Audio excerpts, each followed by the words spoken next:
9, Brian Wilson. Wilson at second base. The pitcher for the Broncos is number 24, Chris Burrows. And now, let's welcome the Mavericks of the Costa Canyon. Joining them on the starters for today's game, assistant coach Kgde Rodriguez, Mark Miller, and Tim Kgde, and head coach Justin Machado. And now, here's the starting lineup for the Costa Canyon Mavericks. Leading off, playing center field, number 1, Andrew Nacario. Nacario in center field.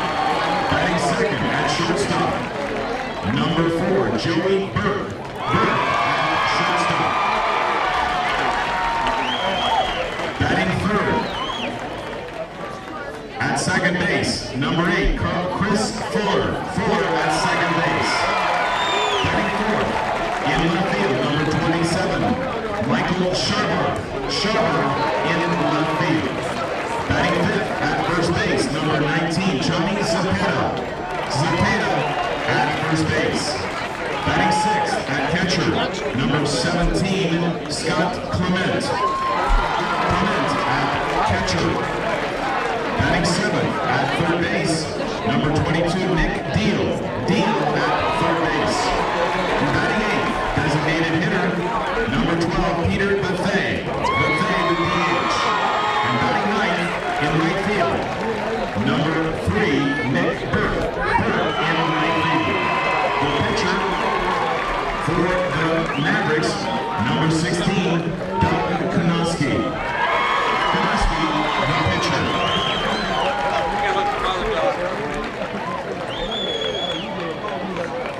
The CIF supports the highest ideals of good sportsmanship and fair play and the principles of pursuing victory with honor. We ask that in supporting your school and your athletes, you remember to applaud their efforts and do nothing to discredit their opponents. We thank you for your support of interscholastic athletics and join with you in acknowledging the dedication and hard work of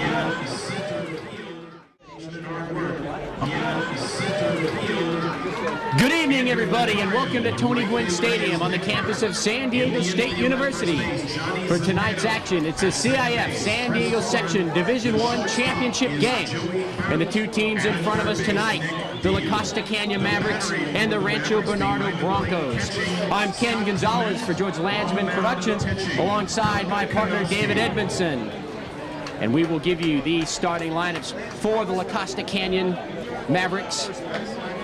Starting around the infield at first base, Johnny Zapata, number 19. At second base, Chris Fuller, number 8.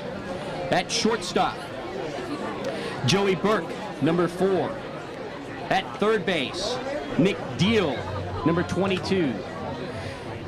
In left field, Andrew Nacario, number 1. In center field, Mike Sharbarth, number 27. And in right field,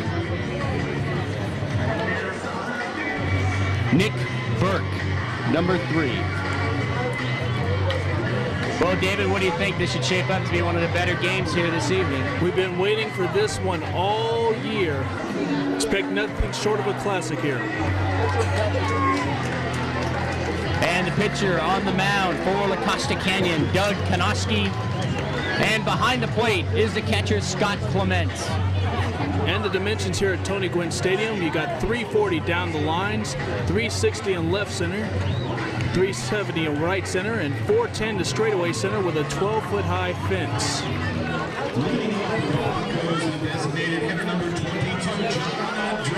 And for the Rancho Bernardo Broncos, leading off will be the designated hitter, number 22, John Drennan. And we'll see how Doug Kgde begins this game.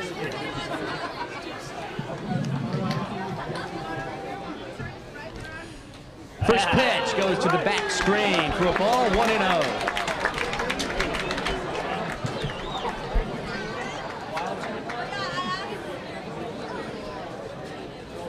Both these teams met once during the regular season. Rancho Bernardo handed La Costa Canyon their only loss of the year. La Costa Canyon comes in here with a record of 31-1. That pitch is high for ball 2. And it's 2-0 on Drennan. Little nerves on Konoski's part, trying to settle down here. I think so. He's pulled part of his jersey out of his pants. Maybe a little nervous.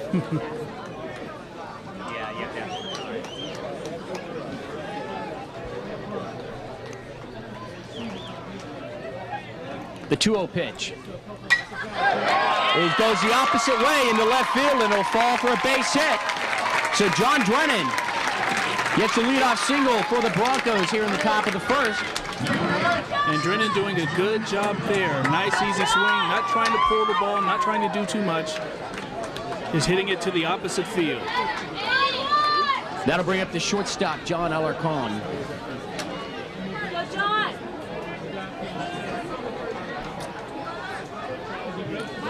Drennan with his leadoff first. Pitch is inside.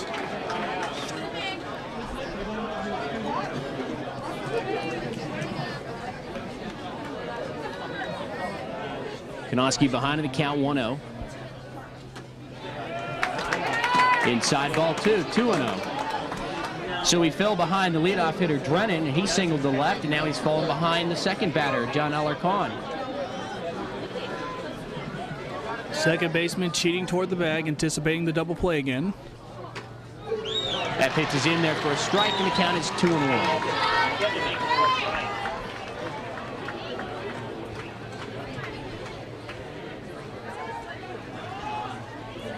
Doug Konoski, just a junior this year. And Alarcon showed bunt, but he pulled back. Pitch was high for a ball. It's 3-1 now. And again, Konoski a little wild early with the delivery.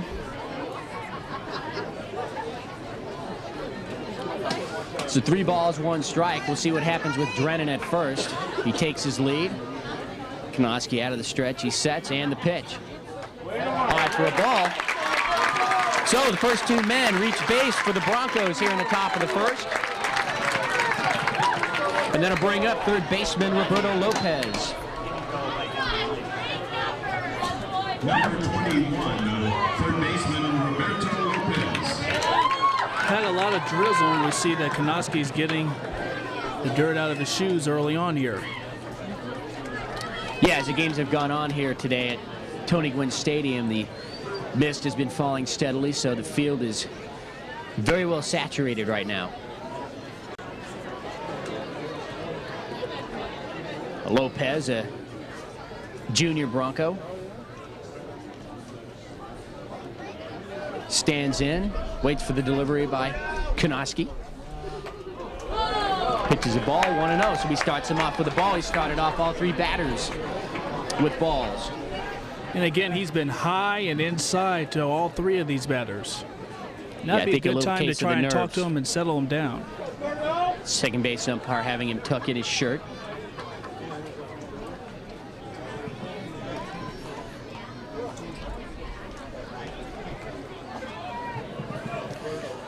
Konoski picks at the rubber, tries to find a nice spot in front. Now he's ready as he gets a sign from his catcher, Clement. The 1-0 pitch. It's hit high into the air on the infield. We've called an infield fly. Right on second base is the shortstop, Joey Burt. He'll make the catch, and there's the first out of the game. And that pitch had pretty good movement on it. We saw it tailing away back to the outside corner. And the shortstop there for the pop. And so maybe just getting that first out is what Konoski needs to settle down here and get himself into a rhythm.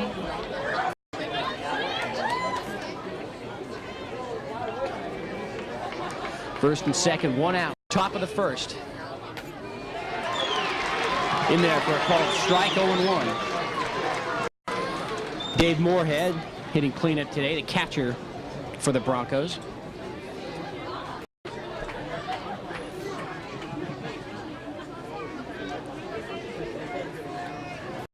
Konoski delivers. That pitch is high for a ball, 1-1.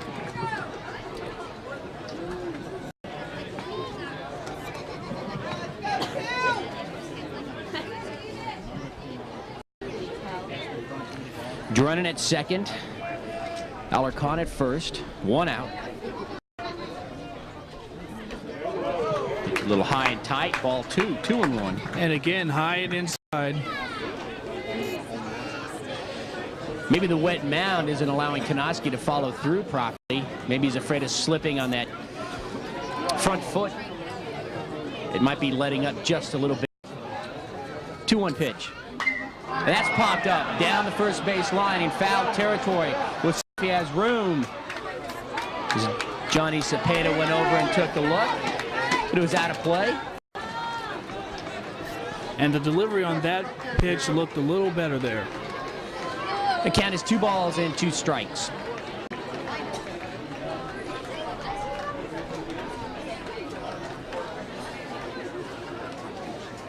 And again, Kgde behind the mound, using that tongue depressor to free his cleats from the mud.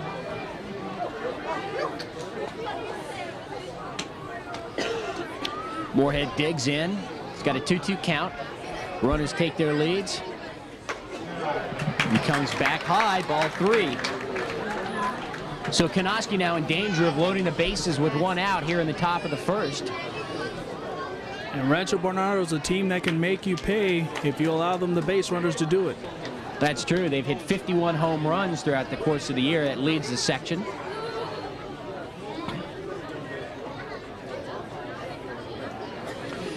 David Moorhead had 8 of those, and he also comes in with 36 runs batted in on the year. So they set the table, and he clears it off.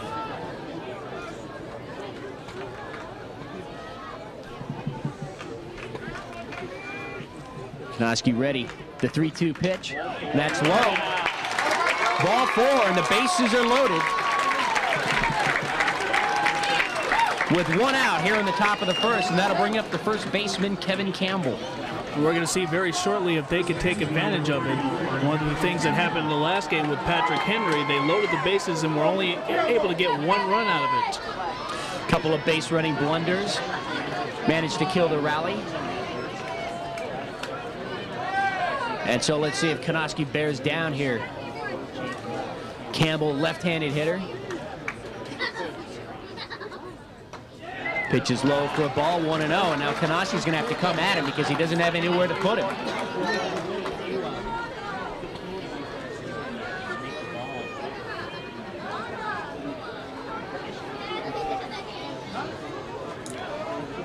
Kgde setting the stretch. His 1-0. It's hit in the air to right field. Moving back on the ball is Nick Burt. He makes a catch, and tagging at third is Drennan. He'll come in to score, and Rancho Bernardo has taken a 1-0 lead here in the top of the first.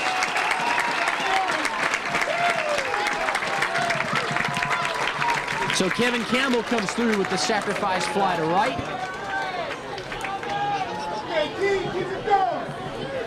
And Rancho Bernardo is on top here on the top of the first inning. They strike. Number 18, center fielder Tristan. There's 2 outs.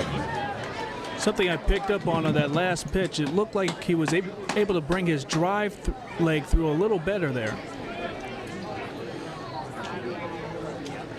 The runner's still in the corners for the Broncos. As Tristan Gale, the center fielder, steps in. Kgde's pitch is in there for a strike, 0-1.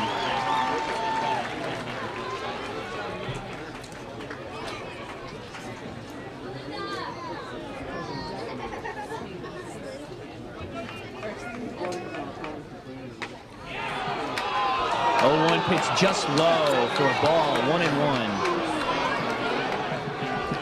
So Gale has a runner at third. He'd like to bring him home.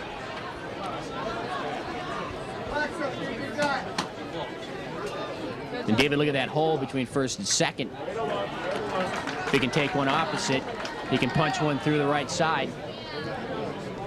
2-1 the count.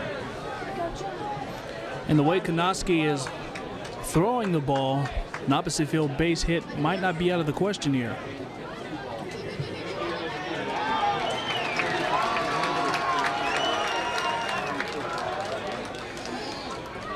Time call momentarily as the home plate umpire dusts the plate off.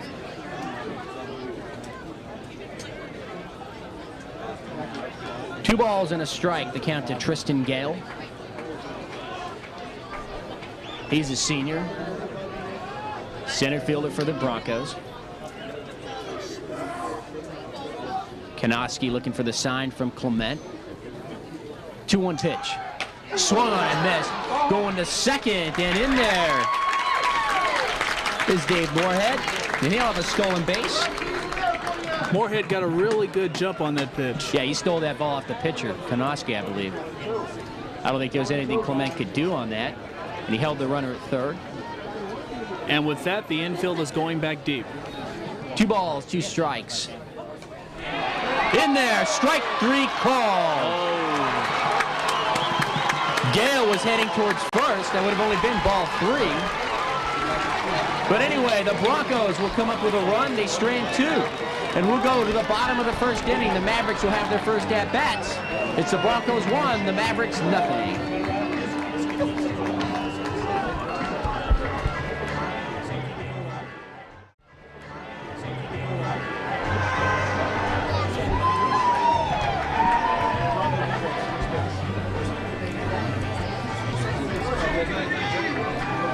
And as we go around the infield, we'll give you the position players for the Broncos. In the outfield, At first base, we have Kevin Campbell. center fielder Tristan Gale. At second base, Brian Wilson. At shortstop, John Alarcon. At third base, Roberto Lopez. In left field, Alan Dykstra. Is Roberto Lopez. The center fielder is Tristan Gale. Behind the plate catching David. And over in right field, we have Kevin Hoffmacher. Number 24. On the mound today for the Broncos, Chris Boros. And behind the plate, catcher David Moorhead. Not a seat left here at Tony Gwynn Stadium, as they've been gathering all day for this. I would say about 5,000 plus here. Yes, this is a packed house. They've got them crammed in, and I hear they're still coming in the entrances. In fact, they delayed the start of this game 20 minutes to allow more fans to come in.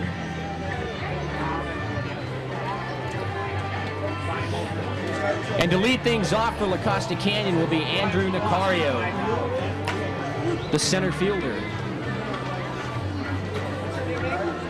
Rancho Bernardo has given Boros a lead to go with, and now it'll be critical to see how he responds to that, whether he can shut the door on the Mavericks here in the bottom half of the first. Chris Boros takes the mound in this championship game for the Broncos. Ended the regular season with a 9-2 record, a 2.56 ERA. He's one half of their 1-2 punch. Pitcher Brandon Burt got him into this game. He went 11-1, had a 2.06 ERA, and was a winning pitcher over Morris just a few days ago in the semifinal game.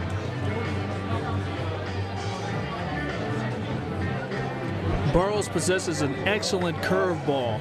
It's going to be very fun to watch.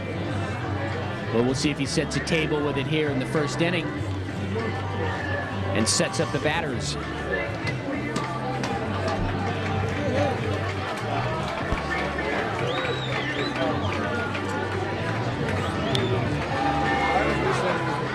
So about ready to start the bottom of the first. Rancho Bernardo pushed a run across in the top half. They lead the game 1-0. And Nicario steps in the box. The Mavericks, number 1, center fielder Andrew Nicario.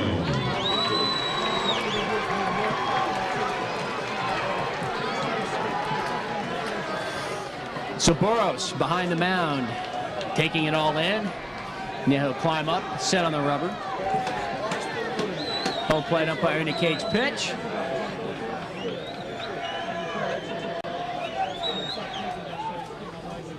He's in there for a strike, 0-1. So unlike his counterpart, he starts a batter off with a strike.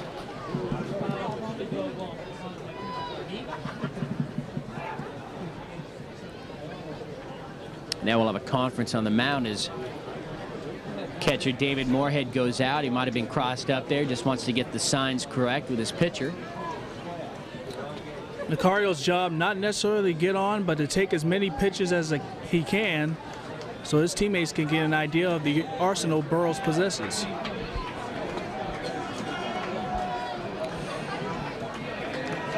The 0-1 pitch.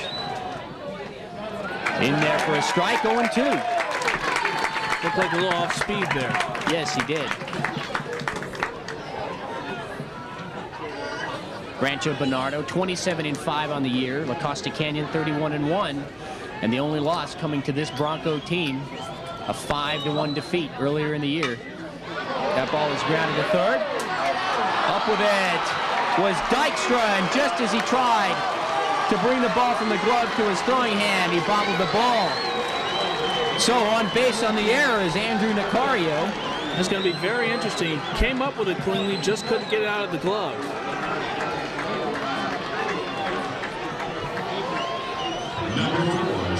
There's the deal here. Just couldn't get it out of the glove, ended up dropping it, and it is an error on deal, E5. So Lopez not able to come up with that ball.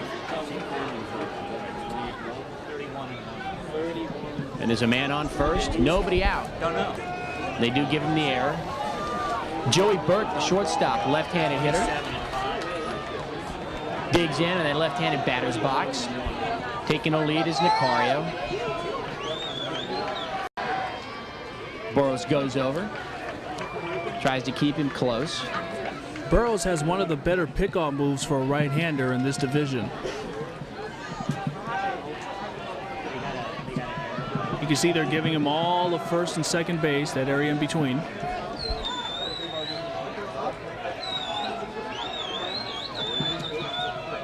And again, he'll go over to first. And again, Nicario gets back. And again, David Moorhead goes out to the mound. The outfield playing very shallow. And they expect Burke to go opposite field. They don't expect him to catch up with what Burroughs has to offer. And now Moorhead will head towards the dugout. It looks like he might have a problem with some of his equipment. And he's grabbing some tape. It looks like maybe a finger on his catching hand. So David Moorhead has fixed whatever it was that needed attention. It's back there now. And the offering to Burke is high for a ball, 1-0. You just hope that that break doesn't affect Burroughs. Well, this bottom of the first has been very slow developing. And as a starting pitcher, you like to get a nice rhythm, 1-2-3, get out of the first inning as quickly as possible. Pitch in there for a strike, and it's 1-1.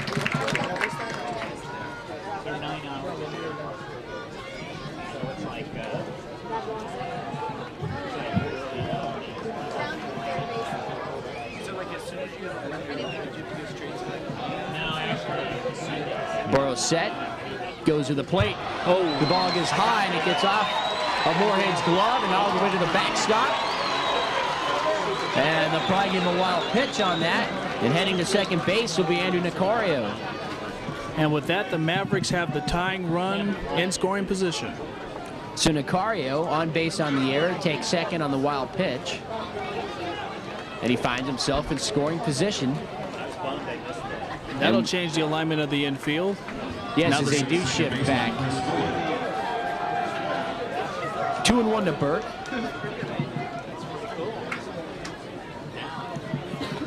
So La Costa Canyon gives up the run in the top of the first, and they'd love to get it back right here.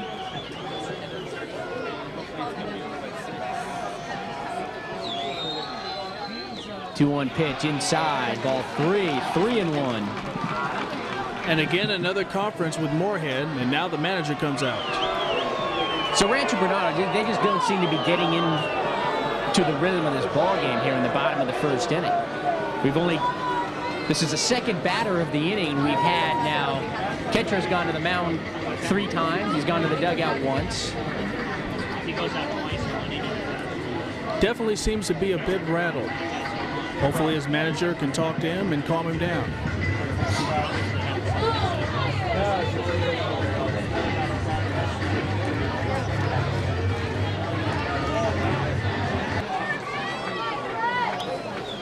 3 balls, 1 strike. The count to Burke. See if he has a green light here. No, he'll take a strike on the outside corner, and the count is full.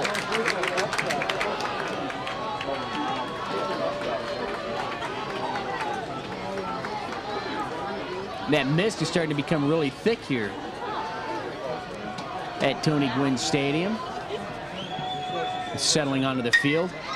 Pitches it high into the air towards right center. Coming in is the center fielder, and he can't find the ball. He lost it up in this mist. And Tristan Gale loses the ball in this night sky. As that ball landed about 15 feet behind him, and he's lucky that Andrew Nicario didn't race home. And you just mentioned that thick mist that's forming throughout the stadium. Perhaps that got to the right fielder there. Never seeing the ball. He should have asked for help there. Yeah, I don't think he ever saw it. And the second baseman went out, and he was looking to the outfielders for help. And so Burke is standing on second. Over to third goes Nicario. And the second baseman, Chris Fuller, steps in. And that has scored a hit.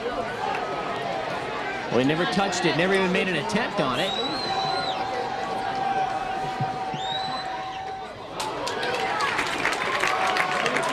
And that's how you recover from something like that, throwing a first pitch strike.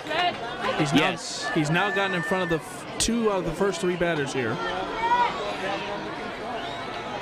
Kgde looking to battle back. He's working out of the windup. Runners at second and third. Nobody out here in the bottom of the first.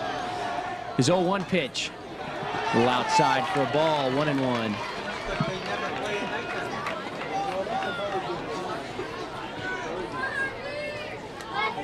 Kgde being very deliberate out there on the mound.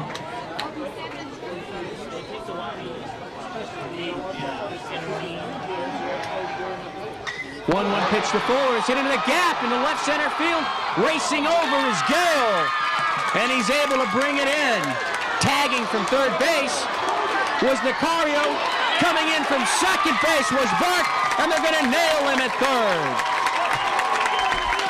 And that was a great reaction by the catcher, Scott Clement there. Heads-up play by Moorhead. At the fat part of the bat over the center field side. That was obviously deep enough to score the run. Did a good, strong throw, which got away from the pitcher. Looked like he slipped. But there's Scott Clement coming up with a good play, nailing the runner at third. So they get the run to tie. And now there's 2 outs and nobody on base. As Joey Burke is thrown out at third.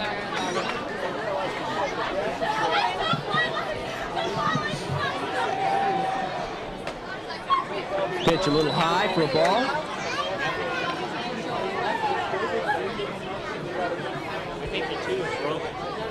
Mike Sharbarth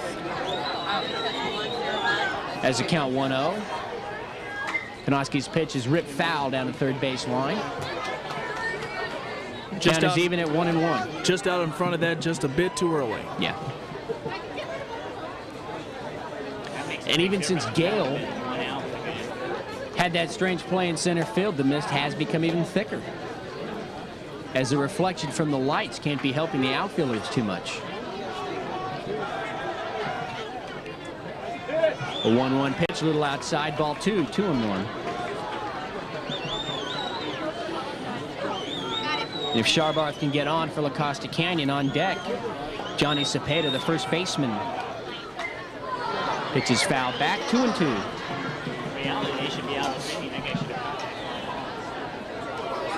Okay, see some of that.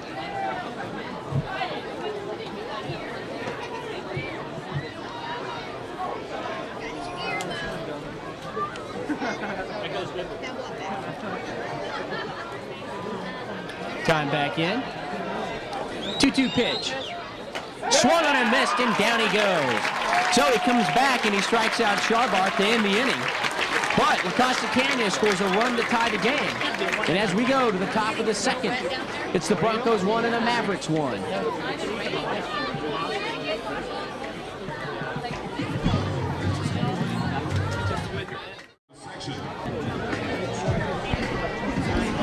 So Well, as we begin the top of the second inning here in this Division I championship game, the score is tied at 1, and leading it off will be the left fielder, Alan Dykstra, for the Broncos. And Kgde will be looking to get that pitch count down. First inning through 25. So both pitchers struggle in that first inning, maybe just a bit of nerves. See if they settle down here in the second.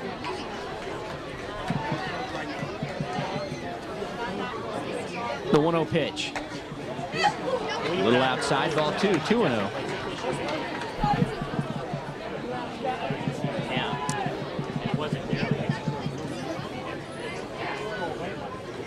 Kgde starting this inning out of the stretch. That's outside, ball 3. And now the other side, the other half of Kgde's jersey is out of his pants this inning, and now the umpire has made him tuck it back in.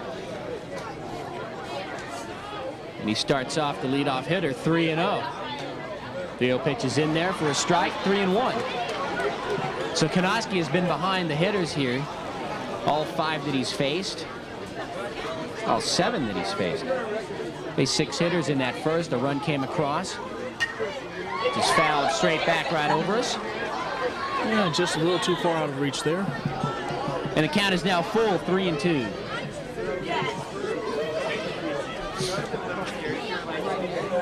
Bank 1.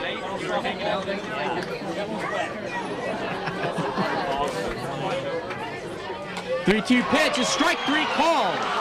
Right on the inside corner, let her high. And that was set up by go down looking. That was set up by the off-speed pitch in the last sequence there. So Dykstra called out on strikes. And the right fielder, Kevin Hoffmacher, now stands in. Faced Kgde for the first time here this evening. And we'll see if Kgde can get ahead of a batter here. And he does. Pitch is swung on and missed, 0-1. And that's going to open so many more options for Kgde at establishing that first pitch strike. Yes, it's the first time he's done it, I think, here.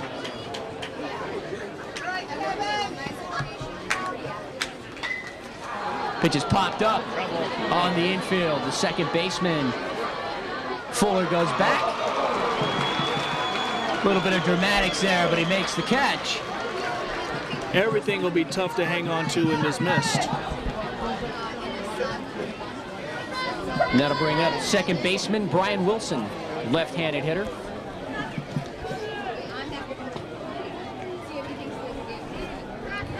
Umpire just dusted the plate off, and I can't tell. It must be caked with mud from the 3 previous games that we've had here today.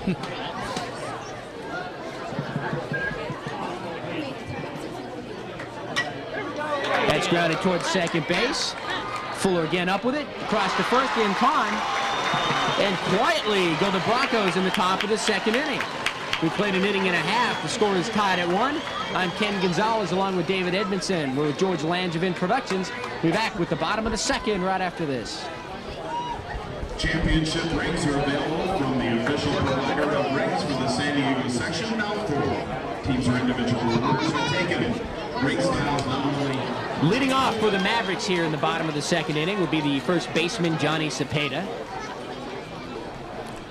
Burrow's coming off a 16-pitch performance in that first inning. Boy, and they were out there quite some time. They had those meetings, and catcher going in the dugout. It seemed like he threw about twice that amount. That's got to be advantage for the Costa hitters. Is in there for a strike, 0-1.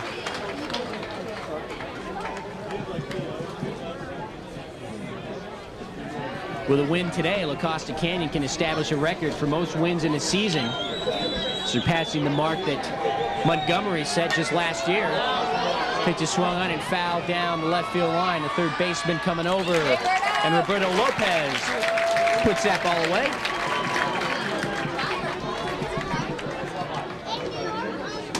One down.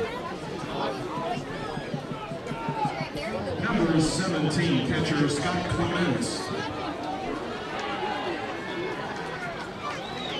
Scott Clement, the catcher for the Mavericks, finished the year with a .495 batting average. I guess it's about 50-50. He's going to get a base hit here. Very surprising that they would have him in the 6th spot. being that his average is so high. Very true. They showcased 4 hitters this year that hit over 400. Seemed like it fisted in there. Off to the shortstop, across in time. So John Alarcon makes the play. Throws the ball across the infield in time to get the speedy Clement. And that was a very good play by the shortstop on a slow roller that took forever to get there. Gets it, fires it up, guns him out. Timed it perfect. 22, third baseman, Nick Deal. And with 2 outs, that'll bring up Nick Deal, the third baseman.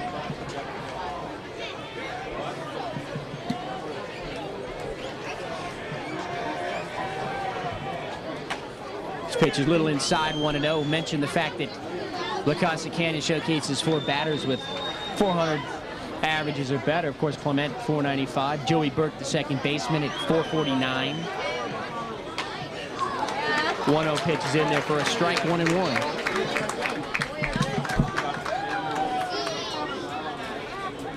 And Burrow's working very quickly this inning. This will only be a 6th pitch.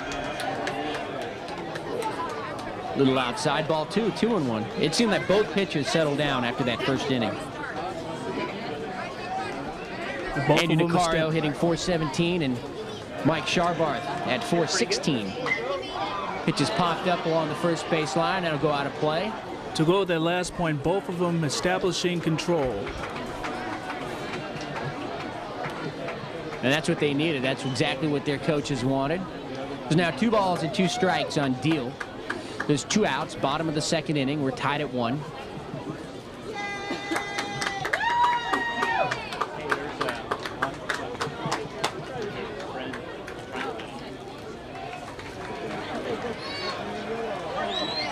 Pitch by Burrows, foul back, and Deal loses his bat as it goes flying into the backstop.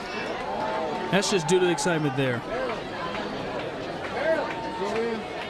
I don't know if that was just a very hard swing and it went off his back, or if this missed. Slowly inching its way along all the equipment now out on the field. Can help the outfielders a lot by keeping it strictly ground balls here.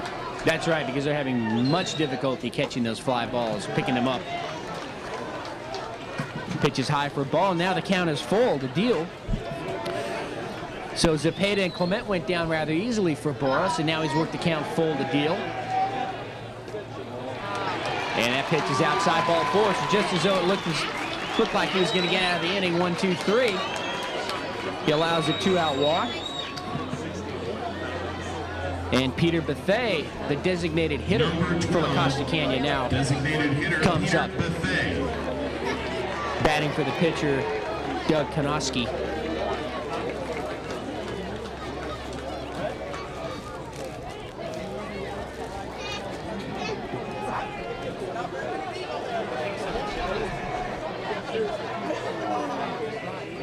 Pitch by Burrows, catches the corner on the outside. Count is 0-1.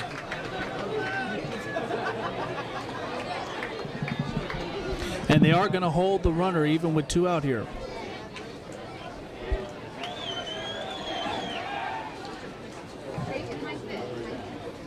Burrows goes over there. Nothing happening. Probably just trying to make Deal work, if anything. 1-1 pitch gets past the catcher. So Moorhead of a pass ball. There was a wild pitch in the first inning. And taking second base is Bethea. I'm sorry, Nick Deal. And now let's see if La Costa can do some damage with 2 out.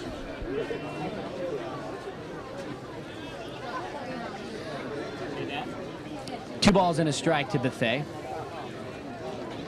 Well, they call that one hit. No one touched it.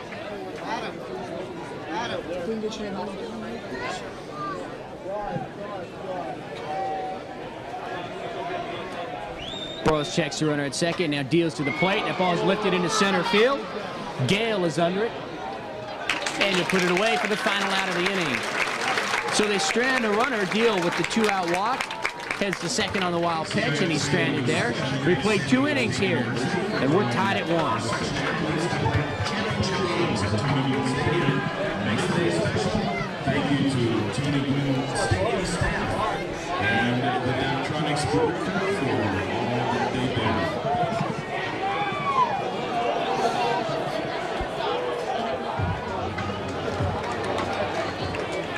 John Drennan will lead things off here for the Broncos in the top of the third. John singled to left field in the first inning, went the other way.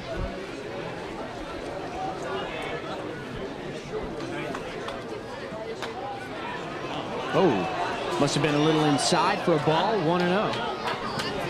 He's got a nice compact swing. Look for him to take advantage of what the pitcher gives him here. Second pitch by Kgde is hit deep into right field. Way back, he's at the track, he's under it, right in front of the wall. And Nick Burke makes the catch. So Drennan gave that ball a ride deep to right field. And Nick Burke just went back, he kept going back, he reached the track, knew he was close to the wall, it looked like he felt for it, and camped under the ball to make the catch. Nice play. And Burke doing a very good job staying with it even in that mist. Shortstop John Alarcon.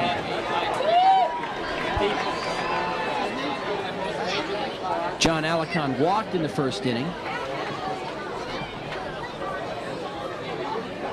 Kgde's pitch, that's hit in the right center field. Moving over is Nocario. Under it, and he makes the catch. And right away we see with the first two batters, they're starting to get to Kgde here. And just like that, there's 2 outs here in the top of the third. Third baseman Roberto Lopez popped up to the shortstop back in the first inning. It's 0 for 1.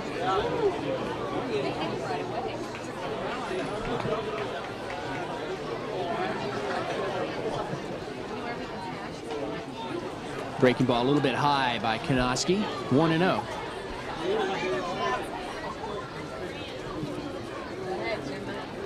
And Kgde does seem to have settled down after that first innings. Ground ball over to third base. Deal up with it. Across the diamond, wide throw, but on the tag is Cepeda. Heads up play by the first baseman of La Costa Canyon. Very good play, working quickly. Just five pitches thrown in the entire inning. And so the Broncos fail to score in the top of the third. We'll go to the bottom of the third inning. We're tied at 1. 1-1.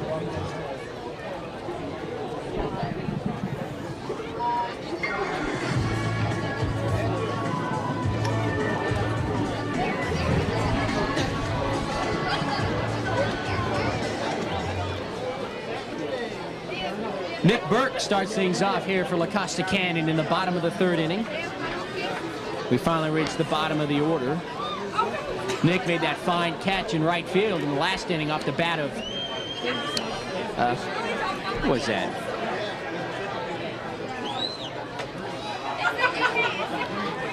John Drennan, the DH for Rancho Bernardo. Sent that ball high and deep. Nick Burke went back, was able to make the play.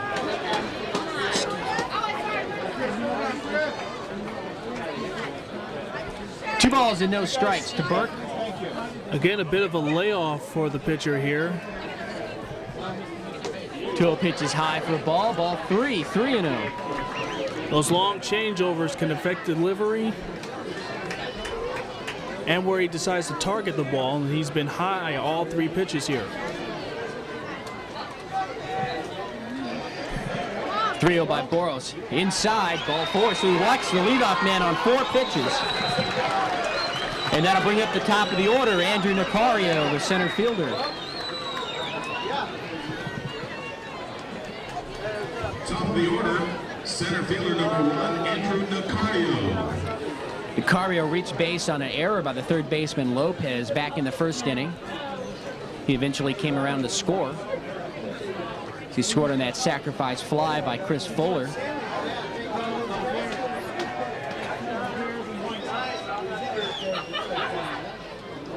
Pickoff attempt is wide, and it goes down the right field line. And heading all the way to third base is Burke. and he decides to stop as he was held up and runs back to second. And that was probably the best thing, a very strong throw by number 10, the right fielder there. So Nick Burke will take second base. Kevin Hoffmacher for the Broncos had to chase that errant pickoff throw down into the bullpen area.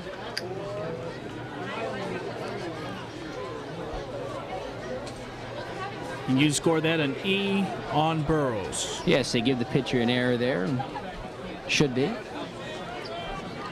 So standing on second now with nobody out is Burke. Again, Nicario up. Still no count.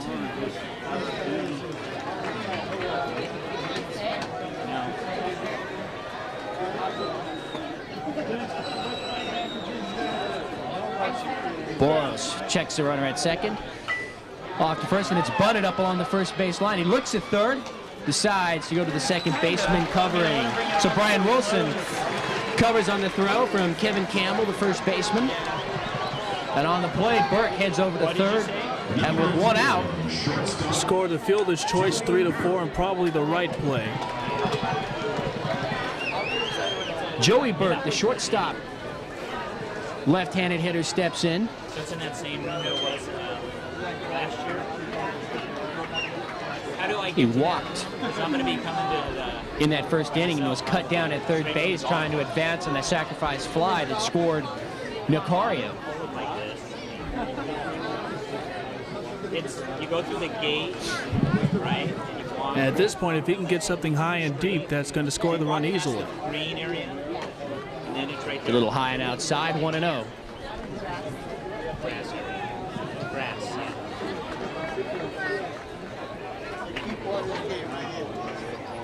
It's a strikeout. Bad right now. Hear me? 1-0 pitch. Fouled straight back, right over our heads. And into campus housing there. The count is even at a ball and a strike. Big tree.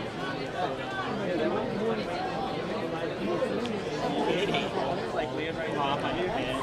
And on those, that last swing looked as though Burke was trying to go opposite field there as the infield is in. Pitch is low for a ball. It's 2-1.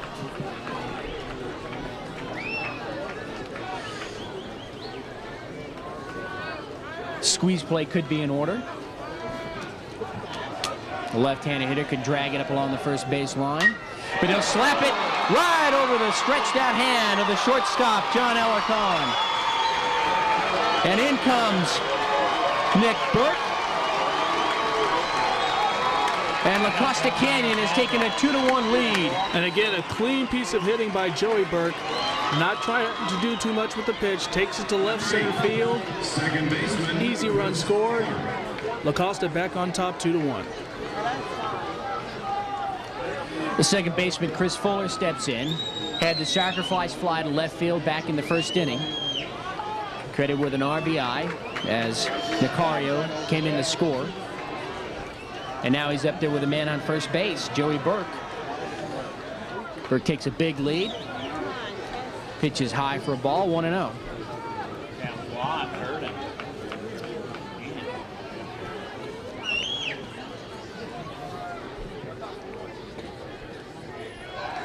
Pickoff over to first, very close, but back in time was Burke.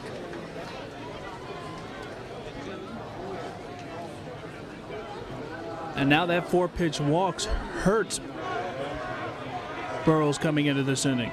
Yeah, those leadoff walks, they always come back to haunt you. Timeout.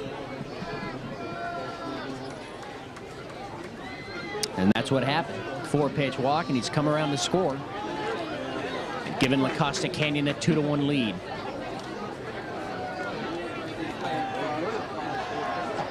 Burrows' 2-1 pitch is hit high into the air. Out goes the second baseman. In comes the right fielder. Still coming, still coming. And Kevin Hoffmacher is able to make the play as he came in. And again, every pop-up and adventure here. Yes, it is. Now that the sun has gone completely down, it's a little bit better as there's no more color in the sky. So there is somewhat of a black background there for those outfielders when they look up. And with 2 outs and a man on first, Mike Sharbarth, the left fielder, steps in. He struck out in the first inning.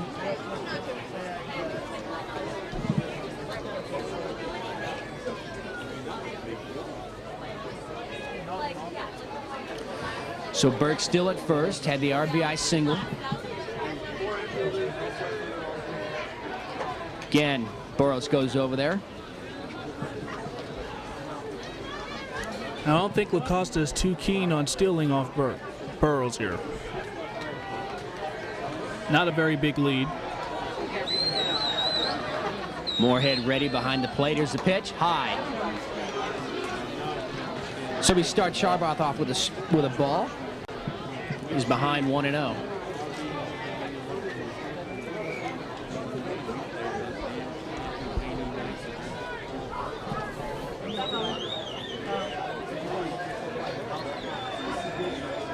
Steps off the rubber. So Burrows very concerned with 2 outs here in keeping that runner Burke at first. I think he might be a little too preoccupied over there.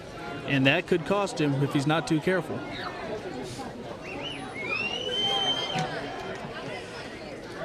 It's just low, and it's 2-0. He's been trying to go for that left-hand corner of the plate all night, not getting a call from the ump. Sharboth, .416 hitter throughout the year, so he can swing the bat. 2-0 pitch. Let's go right by him for a strike, 2-1. Hitters count. May want to think about sending the runner on this count. Burrows looking in for the sign. Now he steps off the rubber.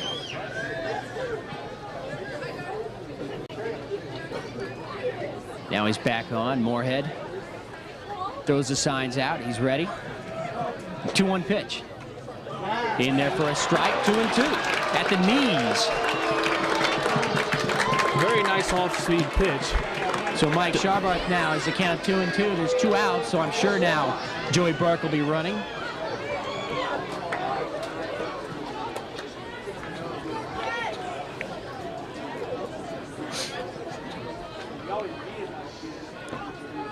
Batter Sharboth calls time. He steps out of the box. And again going behind the mound to use that tongue depressor on the cleats is Burrows, the pitcher.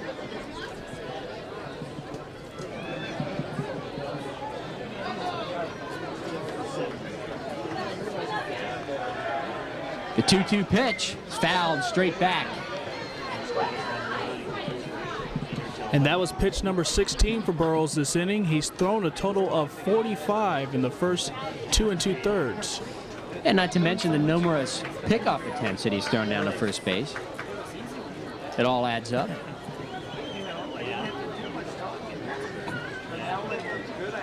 Again, Burrows looks in for the sign. He's got it. Sets, and the 2-2 pitch again fouled back.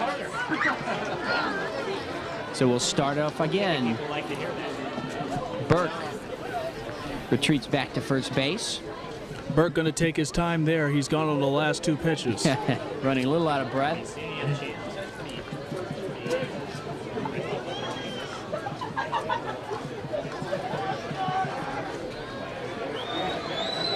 Two the count. Here's the pitch. Just low and outside. Ball 3. So we've gone full. And Burke was not going on that last pitch, but he will almost be certainly going with the full count here. So Burke certainly will be off. The full count pitch is low, ball 4, and his runners at first and second. And that's what you call a quality at bat there. Made him work for 8 pitches, got the result he wanted. Now you got 2 on with 2 out. Now the first baseman, Johnny Cepeda, popped up to the third baseman, Lopez, back in the second inning. That's the second walk given up by Burrows this inning, the 3rd in the game.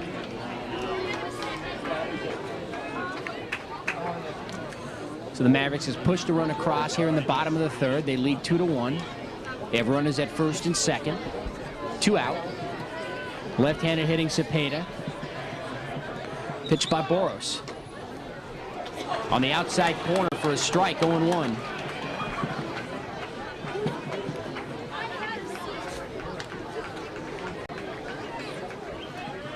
Cepeda just got under one last time to pop up.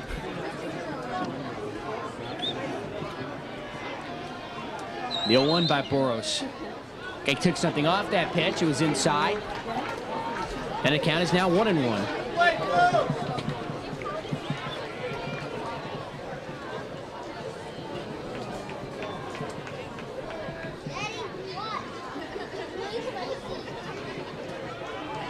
Boros set the 1-1 pitch.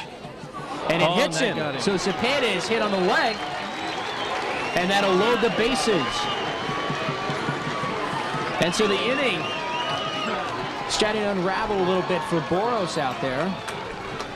And it all started with that leadoff walk.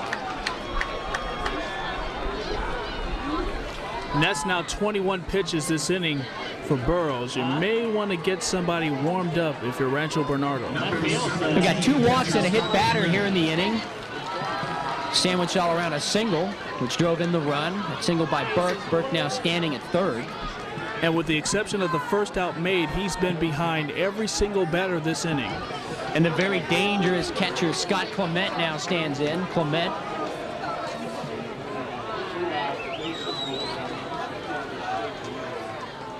Pitch is high for a ball, 1-0.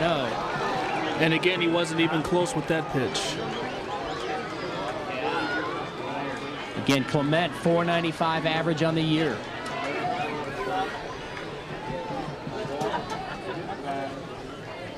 And you don't want to give a team like La Costa Canyon an opportunity like this with the bases full. No, because they'll take advantage of it. That pitch again is high, 2-0, and he's got nowhere to put him. And the 7th man to bat in the inning. Burke over at third, playing with him a bit. Running off.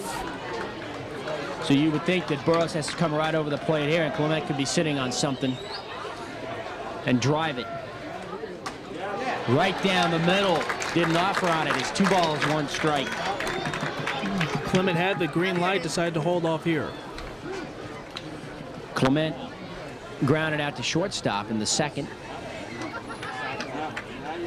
Now he's got the count in his favor, 2-1. Bases loaded. Burrows looks in for the sign out of the windup.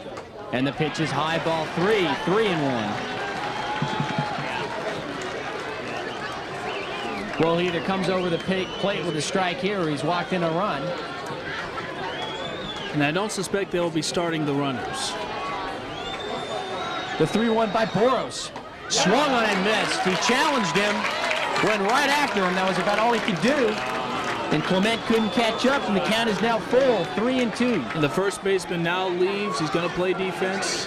Everybody will be going on this pitch. So we've stretched it as far as we can go. 3-2, 2 out. The bases are loaded. The pitch.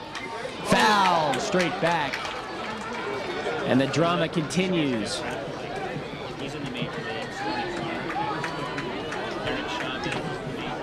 And this is a pretty good quality of bat for Clements. He's working him to 7 pitches now.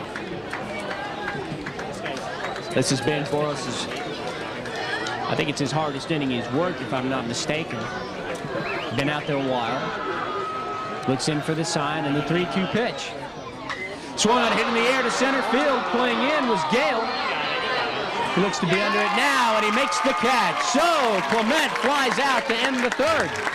But the Mavericks pick up a run. They also leave the bases loaded. And as we go to the top of the 4th inning, I'm Ken Gonzalez with David Edmondson with George Landsman Productions. We're back with the top of the 4th.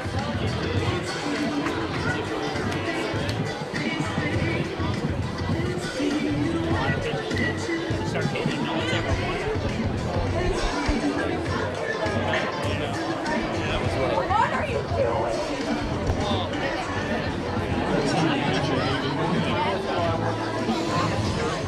David Moorhead settles in here in the top of the 4th inning for the Rancho Bernardo Broncos. And they now trail 2-1. Konoski's now had a long layoff. It's going to be interesting to see how it affects him this half inning. Moorhead takes the first pitch for a strike, and it's 0-1. Remember, Moorhead ended the season with 8 home runs and 36 runs batted in.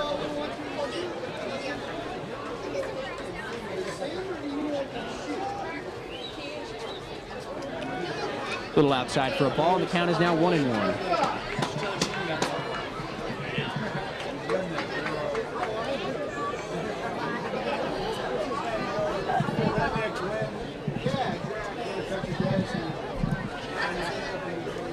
Konoski looks in, the pitch. High for a ball. 2-1.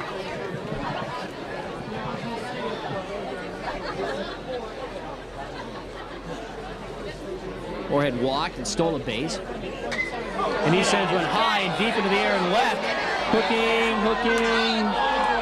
Foul. Just missed that one there. And that was out of the stadium, but just left of the left field foul pole. Got all of that. He was looking for his 9th home run. He was right on top of that pitch, just pulling it ever so slightly foul. Wow.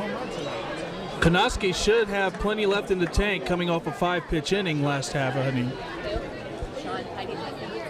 And that pitch will hit Moorhead. So he nearly hits a home run. The next pitch actually hits him. And how do you like that? So the leadoff man is aboard for Rancho Bernardo. And that'll bring up first baseman Kevin Campbell. Campbell had a sacrifice fly in the first.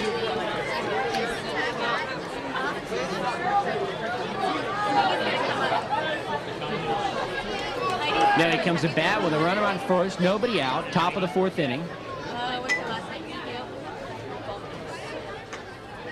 Takes a little low and inside for a ball, 1-0. And again, the right fielder is shaded heavily toward right center field. They're giving him all the right field line. Let's see if he can become a pull hitter. Put something into the corner. He fouls that one back into the Costa Canyon dugout. The count is 1-1. He never comes to He doesn't? Never.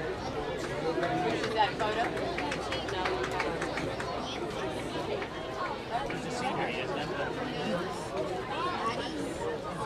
Konoski's 1-1 pitch is swung on a miss, 1-2.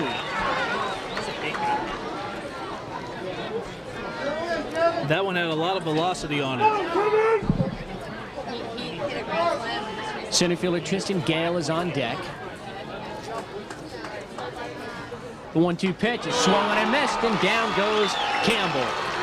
Perfectly set up by the fastball on the previous pitch. Got him with something off speed here.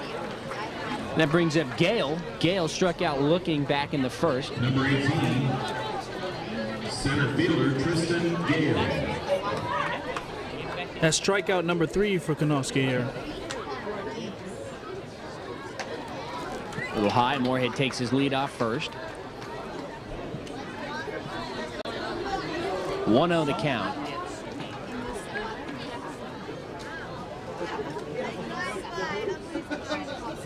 Konoski's 1-0. Again, a little high, ball 2. 2-0.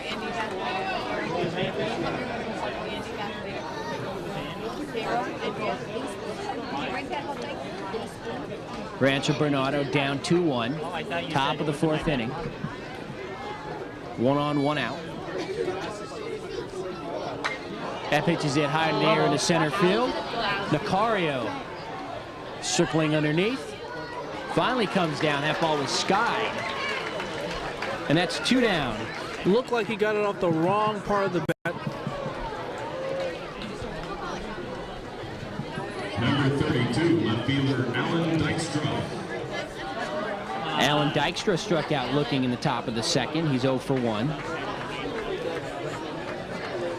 Another left-handed batter. Both of these lineups have their share of left-handed batters.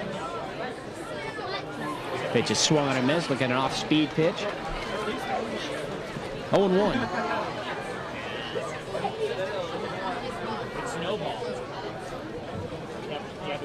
Dykstra was a strikeout victim last time. See what Konoski offers him here on an 0-1 pitch. High fastball didn't offer. 1-1.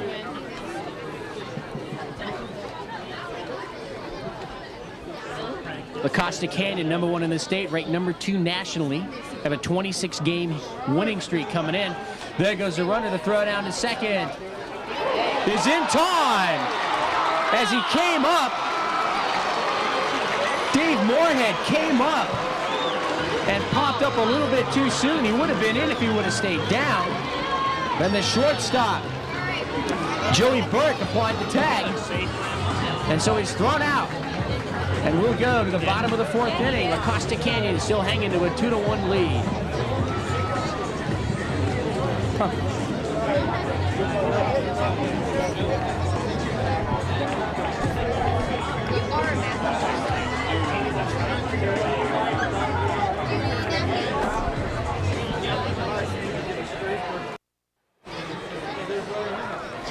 For La Costa Canyon here in the bottom of the 4th inning, third baseman Nick Deal will lead things off. Looks at a ball. Felt like a Sunday afternoon drive there. 1-0.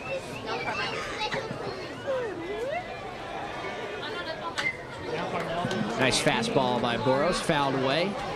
Evens the count and a ball and a strike. And once again, after a lengthy delay, going to be interesting to see how Burrows handles himself here.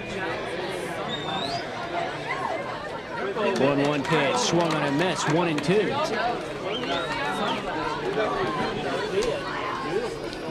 And during the between inning break, the ground's ready to come out and spread soffit all over the mound. That ball is swung on a miss, strike 3. The tag applied by Moorhead. And there's one out here in the bottom of the 4th. Just his second strikeout tonight.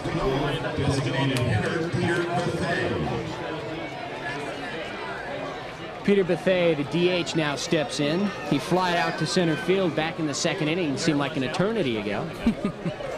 As we're nearing about the hour-and-a-half mark. We're in the bottom of the 4th. He's in there for a strike, 0-1. Just a few minutes after 9 o'clock here.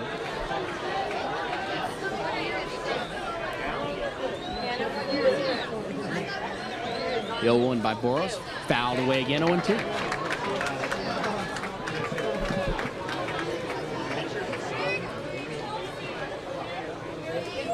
It was an uncharacteristic inning for Burrows last inning.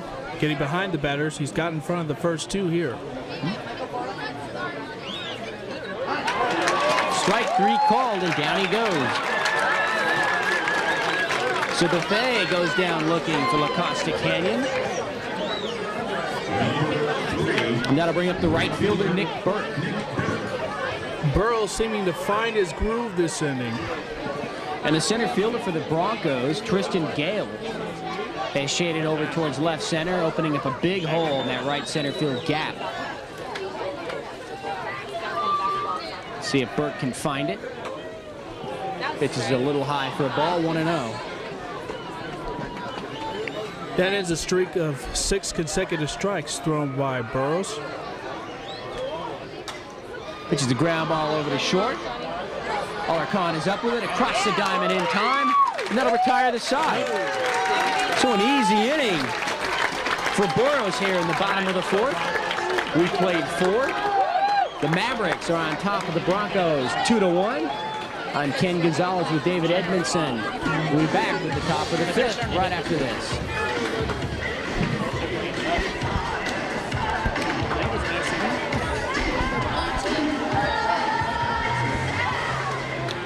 Alan Dykstra leading things off for the Broncos here in the top of the 5th inning. Remember the last inning he was at the plate when Moorhead was thrown out trying to steal second, and he lines the first pitch to second base Chris Ford. And one pitch, one away.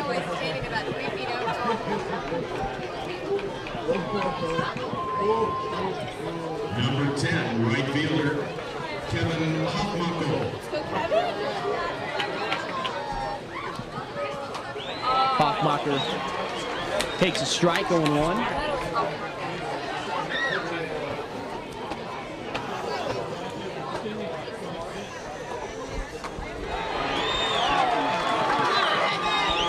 And now Hoffmuckel in the hole, 0-2. And he was right out in front of that pitch.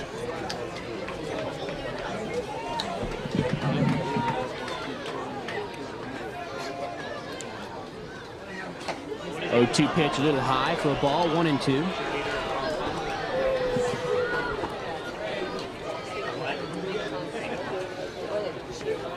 So Doug Konoski has gone all the way so far for La Costa Canyon. He was 9-1 with a 1.11 ERA in the regular season.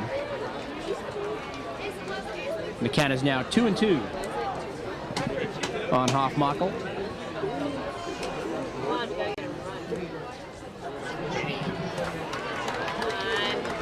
And he's worked the count full. On deck, second baseman Brian Wilson. Hofmackel popped up to the second baseman in the second inning. This is only a second at bat of the game, as Rancho Bernardo's been shut down offensively. They have 1 run and 1 hit. They have 2 errors. Ball is popped into the air down the right field line and out of play. Coming into this inning, Kgde had 55 pitches thrown, 39 of those 55 for strikes. So again, right at that 60% clip. Being very efficient with his pitches. 1 out here in the top of the 5th. 2-1, La Costa Canyon. Pitches line right back at Kgde. Puts out his glove and makes a great play. That ball was heading for center field. And there's 2 outs now in the top of the 5th. Just a bang-bang play there. Kgde there at the right place at the right time. And it seems like every time Rancho Bernardo does get some stick on the ball, it's hit right at somebody very hard.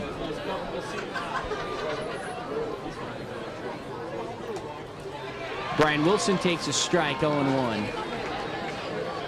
Wilson grounded to second. His only at bat so far.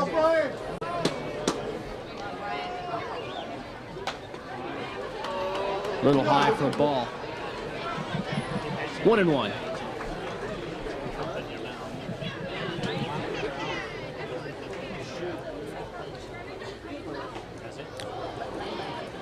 Look out there. At the Again. ankles for a ball, 2-1. Again, trying to establish that inside part of the plate.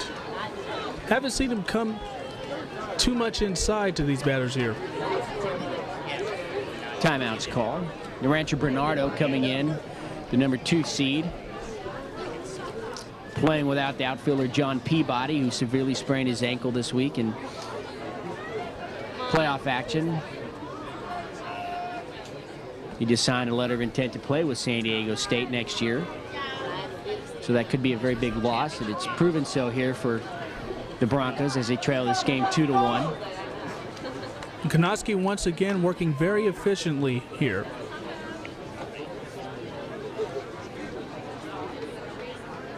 Two balls and a strike to count on Wilson. There's 2 outs. We're in the top of the 5th. The Mavericks over the Broncos 2-1. Again, this is a CIF San Diego Section Division I championship game. He watches that ball a little bit outside. The count's now 3-1 to Wilson.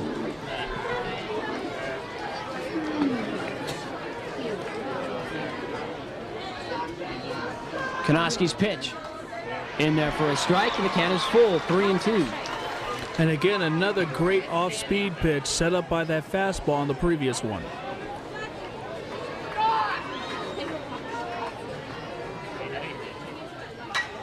Pitch is grounded up the middle towards second. Handled there by Fuller, across the first in time. And that'll do it in the top of the 5th inning for Rancho Bernardo. They go 1-2-3. We'll go to the bottom of the 5th. La Costa Canyon 2, Rancho Bernardo 1.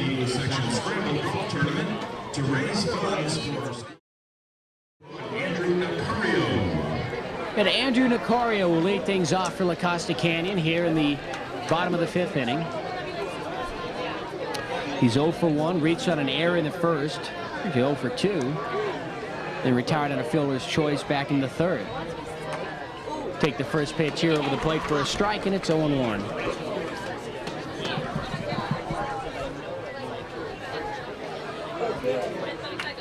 Nicario hit .417 for La Costa Canyon in the regular season. He chops one over the mound, over to second base, handled there in time, and it's thrown away. Brian Wilson throws the ball away, backed up though by Moorhead, the catcher. And he keeps Nicario at first base, and he's not allowed to head to second. And that is an error on the second baseman there. Looks So like he never got planted there.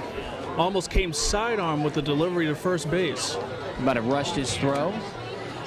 And now aboard for the second time on an error. We didn't make any errors. is Nicario.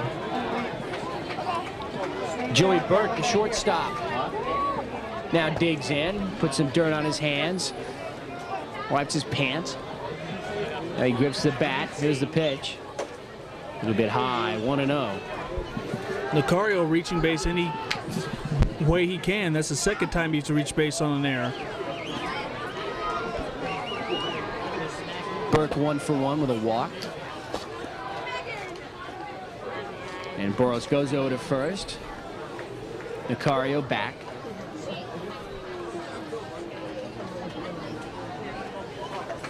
Once again, with a left-hander out at bat, they're giving him all the right field line.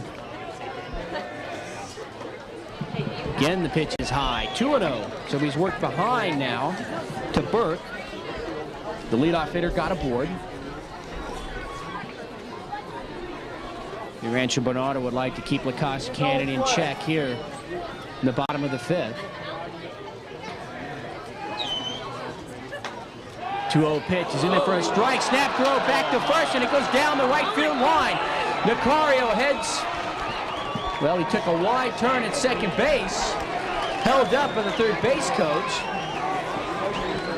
Kevin Hoffmakel came over to pick up the ball. It's the second time today that Hoffmakel had to make a play in foul territory down the right field line on errant pickoff throws. And this time off of Moorhead. This is very uncharacteristic of Rancho Bernardo. Already 4 errors now in the game. They're not playing their game, that's for sure. And now there's a runner at second. That pitch was a strike. It's 2-1 on Burke.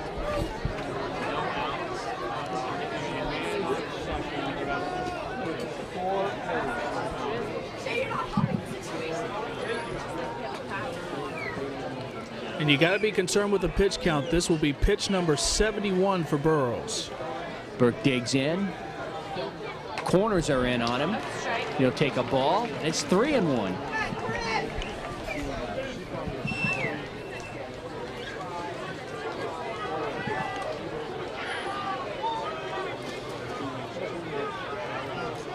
La Costa Cannon isn't going to settle for 2 runs. They'd like to add some more, as this potent Rancho Bernardo team can make that up easily. And now Burrows has walked Burke in his first and second. I think that was an intentional, unintentional, or an unintentional, intentional walk.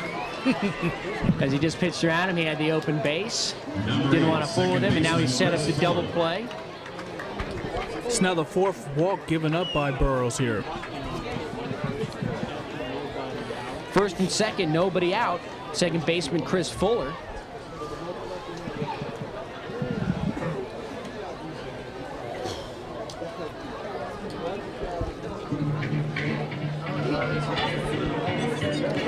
Now there's a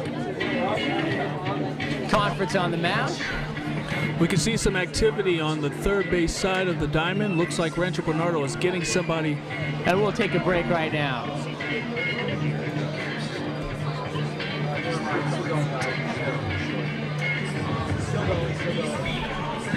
And our producer decided not to take a break, so we're going to come back.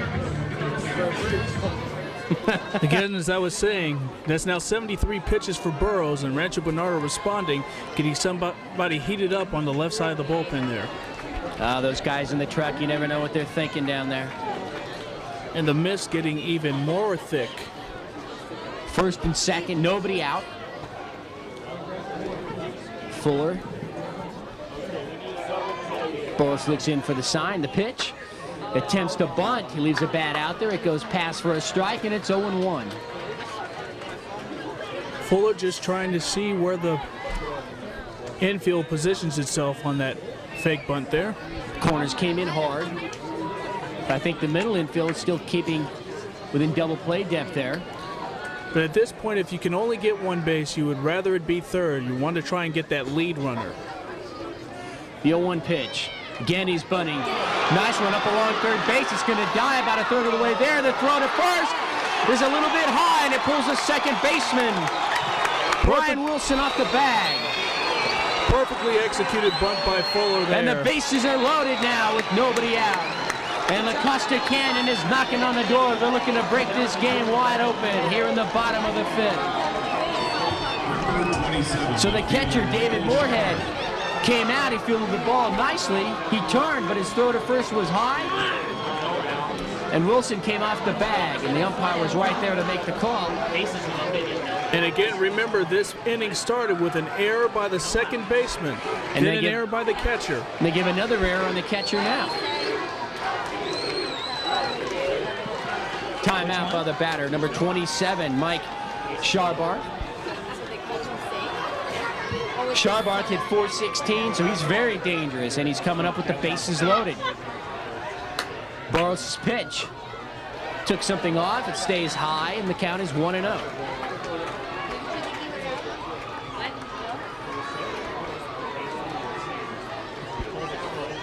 And if I'm Scarbarth here, I make him throw a strike here. 1-0 pitch. He wanted a swing, and he didn't pull the trigger. It's in there for a strike, 1-1. Pitch was a little inside at the knees. Not sure he could have come around on that. He laid off. Rather than ground into a double play, let the strike go by. Paul is grounded past the third base dugout. And the count is now 1-2 to Sharbarth. And you can see the corner infielders coming up very close to the grass here. Obviously going home with any ground ball hit.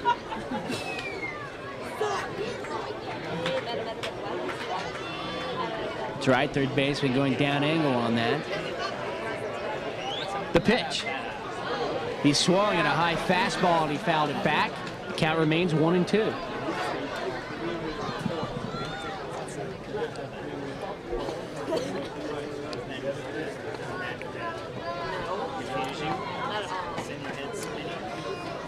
Sharbarth twirling the bat around. Now he's set. Burroughs looks in for the pitch. Here it comes. 1-2 pitch is swung on and missed, and down goes Sharbarth. Huge strikeout there for Burroughs as he comes back with the bases loaded and nobody out. Strikes out Sharbarth, the left fielder. Number 19, first baseman. And that's the first out of the inning. It should be the third out of the inning as we've had 2 errors. Fourth strikeout in the evening for Burroughs there. And that's got to do a lot to instill confidence in him. First baseman Johnny Cepeda now digs in, left-handed. The bases are still loaded, so Burroughs not out of the woods yet. Pitches on the outside corner for a strike, 0-1. Chris! Let's go, Chris.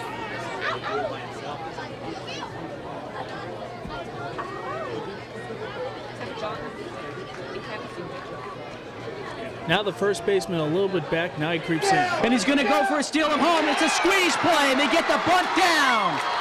The throw to first is in time, but on the squeeze, Andrew Nicario comes around to score. And it's now 3-1 Mavericks over the Broncos. Beautifully executed squeeze. I don't think Rancho Bernardo ever saw it coming.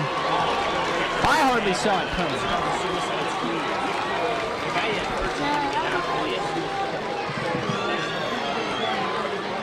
So everybody moves up. There's runners at second and third. There's 1 out. There's 2 outs now. And that was a beautiful bunt. It died right out in front of the plate on the grass. An excellent jump by Nicario anticipating that squeeze. And that'll bring up the ever-dangerous Scott Clement, the catcher for La Costa Canyon, with that .495 batting average. And that pitch hit him.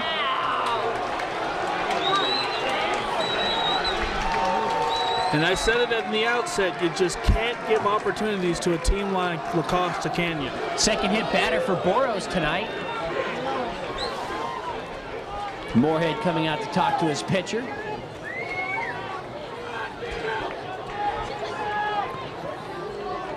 So the bases are loaded again. 2 outs. 3-2 La Costa Canyon. 3-1.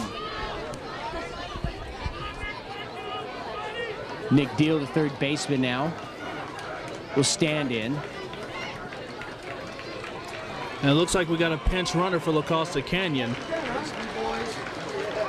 Nick Deal had an RBI double in that game against Eastlake. We got That allowed Chris them to Smith. advance here to this game. Sorry about that. We got Chris Smith pinch running over at first base.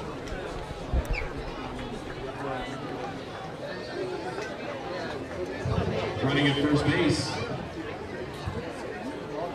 for the Mavericks, number 6, Chris Smith. So David a little bit quicker than the PA announcer here at the stadium as he announces a pinch runner. Deal digs in, takes that wide stance. Pitch by Boros.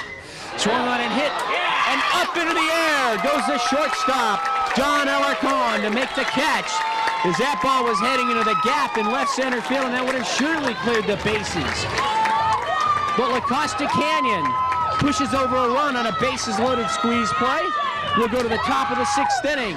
It's the Mavericks 3 and the Broncos 1.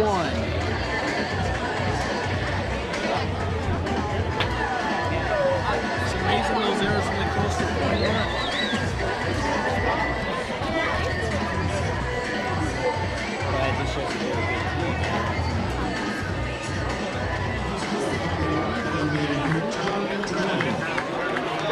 Top of the 6th inning.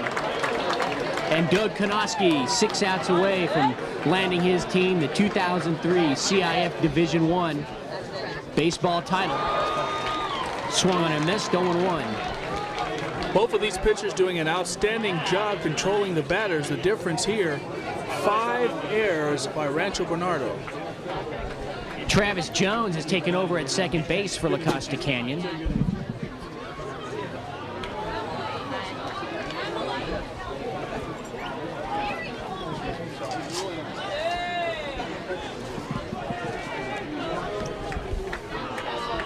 One count on Drennan. Checked his swing, but he went. Strike 2, 1-2. Drennan, the DH tonight, normally plays center field, but he has a tender hamstring. And with this wet, cold weather, I think they decided that they didn't want him running around the outfield. They'd better use him as a DH. It just ripped down the first base line, foul. The count is 1-2. Just trying to get on base here. They can't tie it up with one swing quite yet. Wait, does John third? Drennan had 14 home runs during the regular season, 41 runs batted in. That's 77 runs batted in between Drennan and Moorhead, the catcher. Strike 3 called, letter high fastball on the inside part of the plate. And down goes Drennan looking. Nobody likes that 17-inch rule, but it does exist from the elbows all the way to the knees.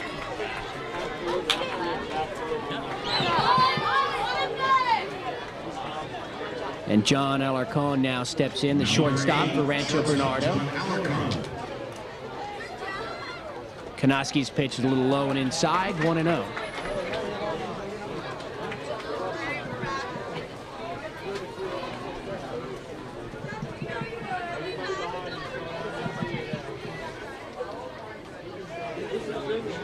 Pitch outside, gets away from Clement. And the count is 2-0.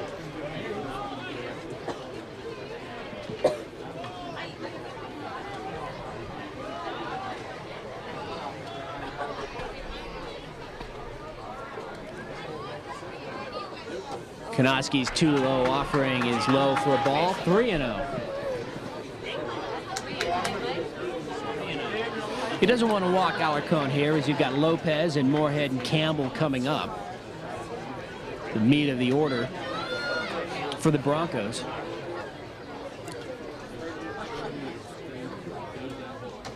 Pitch is high and inside. He walked him on 4 pitches. That'll bring up the third baseman, Roberto Lopez. Third baseman, Roberto Lopez. Lopez finished the regular season with a .417 batting average, so he's more than capable of moving the runner around. But he's 0 for 2 today.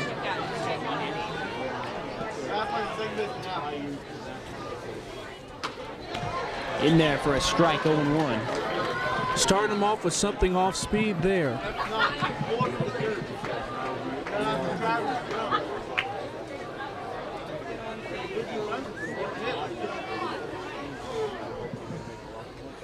And it'll hit him in the back. He tried to duck out of the way, but Konoski's pitch nails him. And now there's runners at first and second.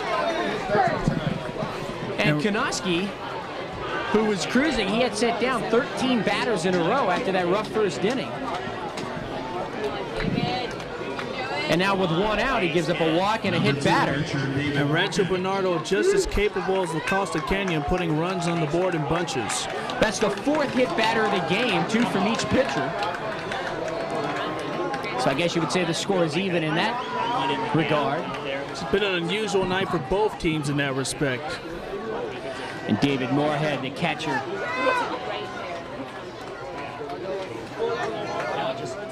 With his 8 home runs and 36 runs batted in, stands in. Taking for a strike 0-1. He's going to have to come right after Moorhead. You recall his last at bat, he just missed taking one over the left field wall. Right, and then he was promptly hit for it afterwards.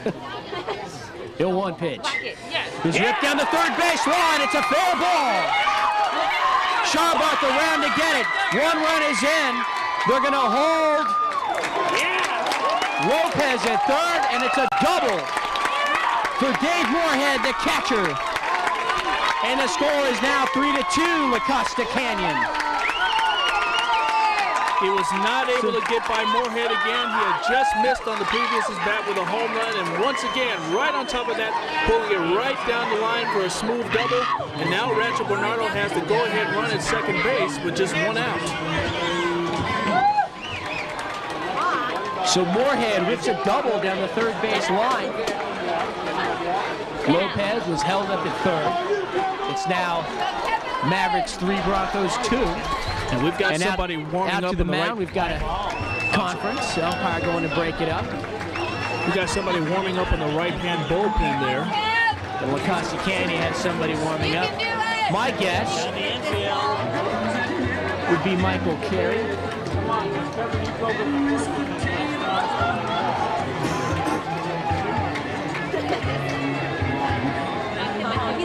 The other ace, Michael Kenny, for the Mavericks. Not sure if he's able to go tonight, but he had a 9-0 record with a 2.43 ERA. And now Kevin Campbell, the first baseman, steps in. He's got runners in scoring position at second and third. And they're going to walk him intentionally to load the bases and either set it to force it at the plate or a double play up the middle.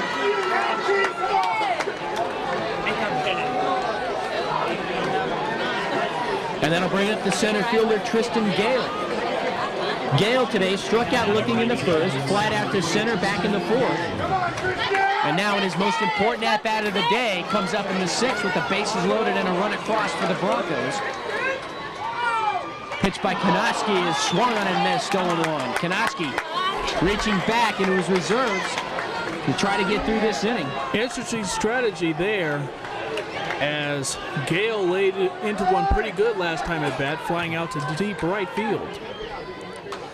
The next pitch is swung on and missed, and it's 0-2. So Kgde comes right back and challenges Gale.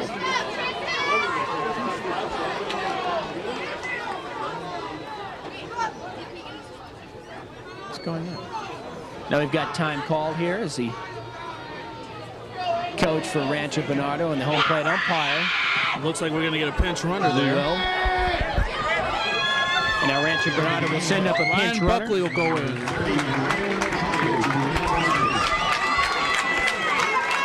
Ryan Buckley will pinch run for Campbell at first.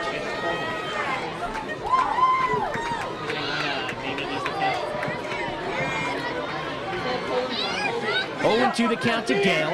Bases are loaded. And you just wonder if the coach made that switch just to throw off Kgde a little bit, get him out of his rhythm. The 0-2 pitch. Gets away from the catcher. Here comes Lopez, and he'll score the tying run. And the Broncos have tied the game here in the top of the sixth inning as they plated 2 runs. That ball skirted by Scott Clement, the catcher.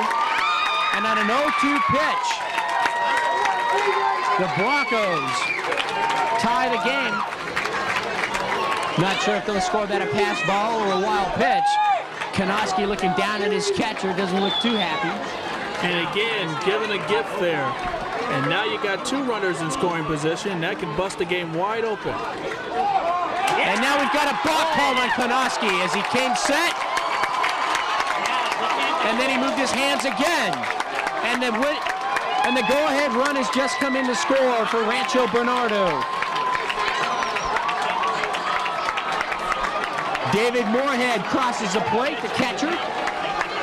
You're not allowed to go to your mouth at any time. And over to third goes Buckley, the pinch runner, for Campbell. You're not allowed to go to your mouth at any time while pitching. That's what caused him the run there. Now some more insurance over at third base. And the score is now Rancho Bernardo 4, La Costa Canyon 3. And out to the mound for the second time, and that'll be all for Konoski here tonight. Well, he hasn't made the call yet. It's his second trip, so he's got to take him out.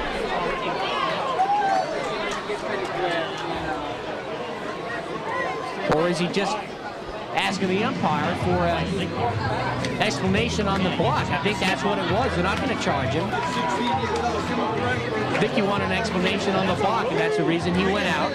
They're not going to charge him with a time to go out to the mound for a visit. They allowed you to blow your hands for the cold weather, but it looked like he was going to his tongue for a little moisture there, and you cannot do that. In the CIF rules, you can do it as long as you're not on the mound.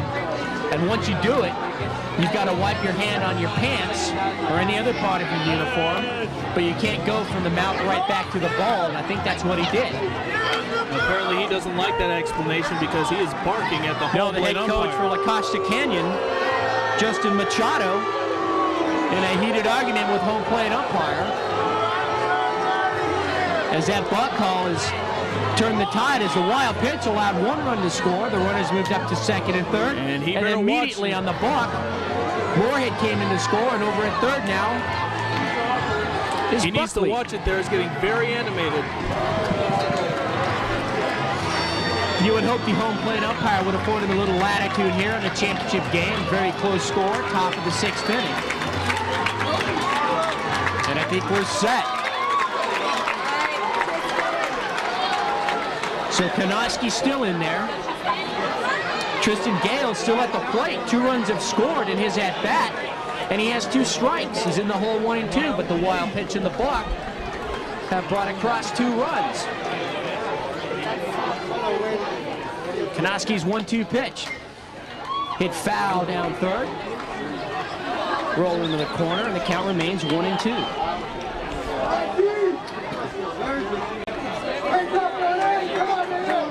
"17 pitches now thrown in this inning."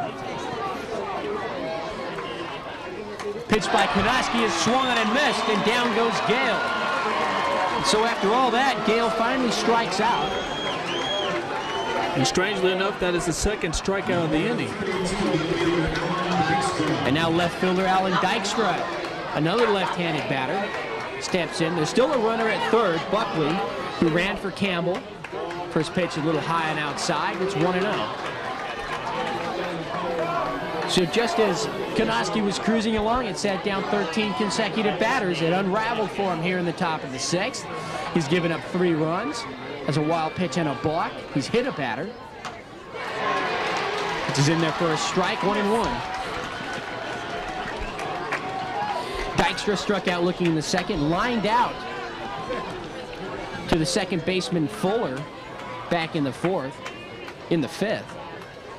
Travis Jones has since replaced Fuller there at second base. The 1-1 pitch is foul tip, held by Clement, and the count is now 1 and 2.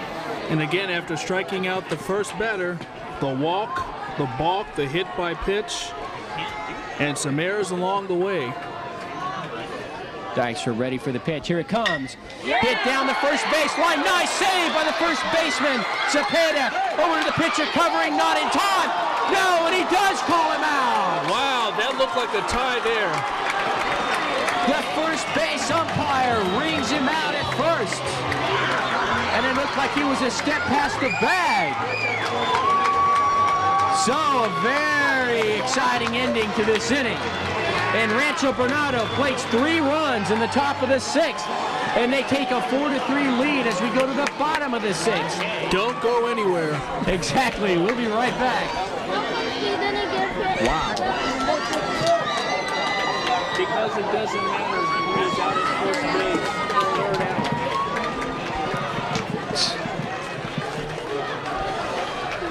And so with the lead here in the bottom of the 6th inning, Rancho Bernardo has replaced Chris Boros with their other dual tandem. Brandon Burke with 11-1 record, 2.06 ERA. He defeated Morse 3-2 in 8 innings to get his team into this championship game. And he was the first high school player selected in this year's baseball draft from the San Diego area. So he can bring it. And his teammates are hoping he can close the door on La Costa Canyon and end their 26-game winning streak, put an end to their #2 national ranking, and take the title home. Which is high, ball 1, 1-0.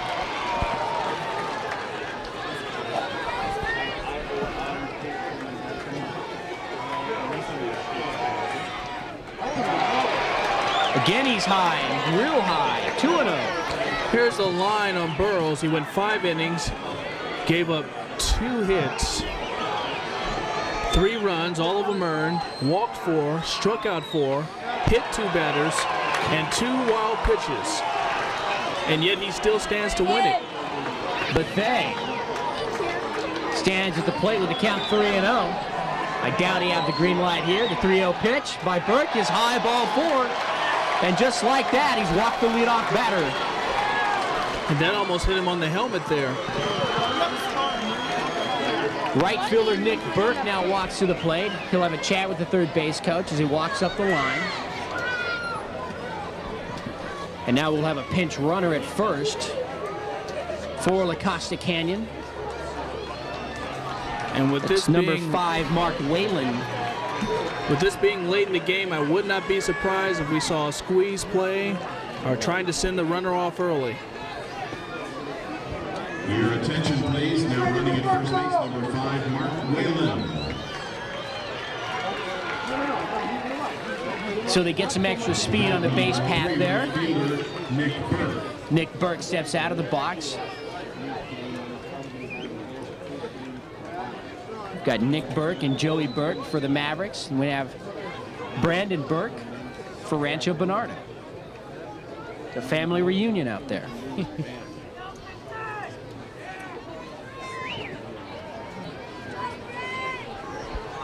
We got the first baseman holding the runner, and the third baseman is right up on the grass there.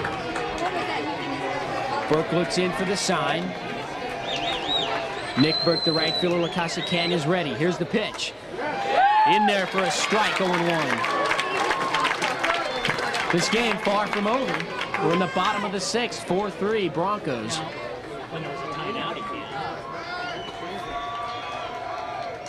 Pitch to Burke. He's around a bunt. He showed bunt, pulled back. Ball is outside, and the count is now 1-1.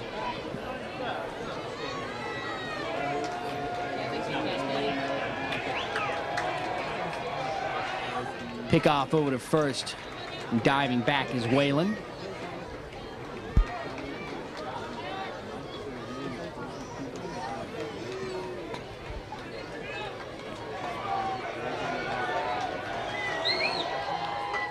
And he does get the bunt down. It goes right to Burke. He has one play over to first. The throw is high.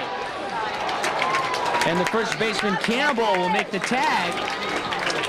Very nice recovery by Campbell there. So the sacrifice goes 1-3.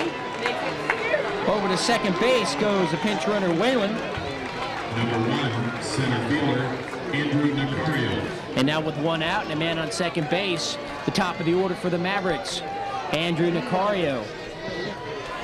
The center fielder, he's reached twice on an error and hit into a fielder's choice in the 3rd.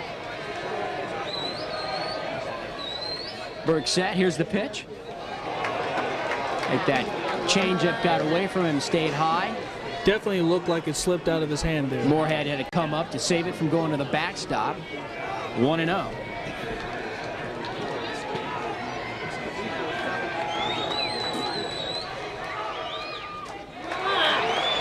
High again, ball 2, 2-0. And again, it looks like he's aiming and not really throwing toward the plate.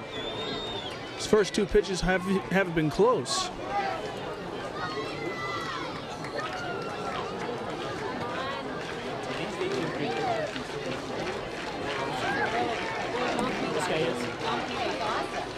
Time back in now. Burke on the rubber, stares in to get a sign. Moorhead looks to his dugout for the pitch. Burke set, here's the pitch. In there for a strike, 2-1.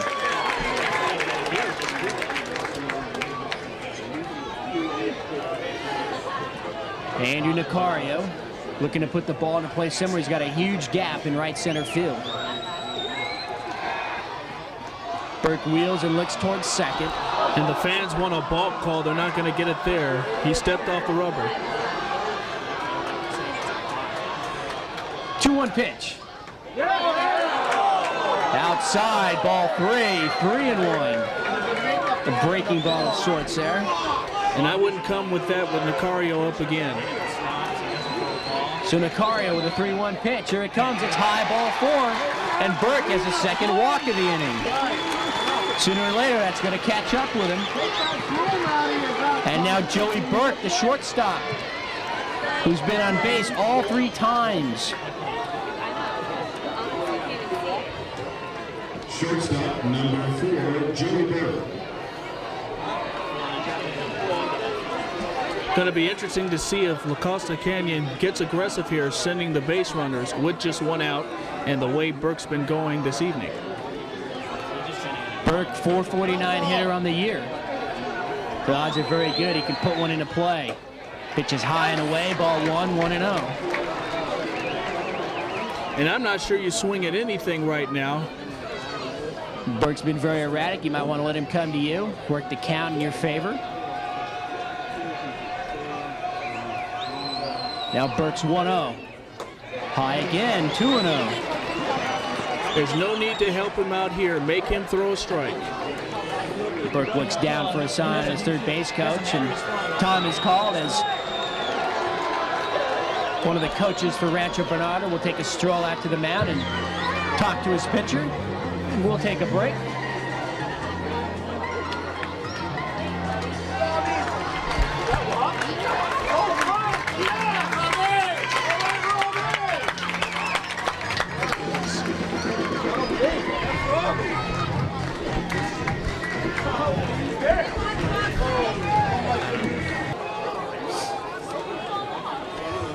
And we're back after the pitching change. Robbie Negley now pitching for Rancho Bernardo. He inherits a runner at first and a runner at second. Joey Burke, the shortstop, stands in. The count is 2-0. In there for a strike, 2-1. And for that reason, we can't close the book on Burke yet. He went a third of an inning, but as you said, he is responsible for the 2 runners on base.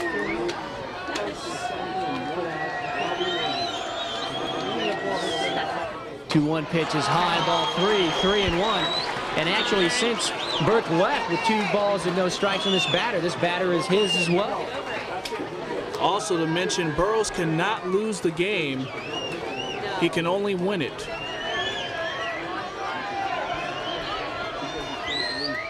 Pitch by Negley is a little low for a ball, and that'll load the bases. Tough position, inheriting a 2-0 count coming in. The second baseman, Chris Fuller, now will come to bat. Over in the Rancho Bernardo bullpen, Oziz getting warmed up in a hurry. So Fuller flied out to center in the first, flied out to right in the third, and was aboard on the error by the catcher Moorhead back in the 5th. So the pitch by Negley is a little low for a ball, 1-0. He's got nowhere to put him as a tying run is at third base. The bases are loaded. And if you're Rancho Bernardo, you are hoping for the double play ball here. Negley's 1-0. High again, ball 2, 2-0. And it's getting serious now.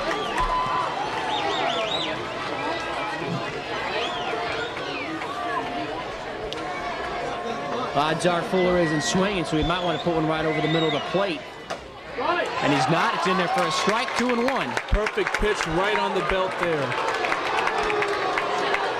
And the La Costa Canyon faithful didn't like that call.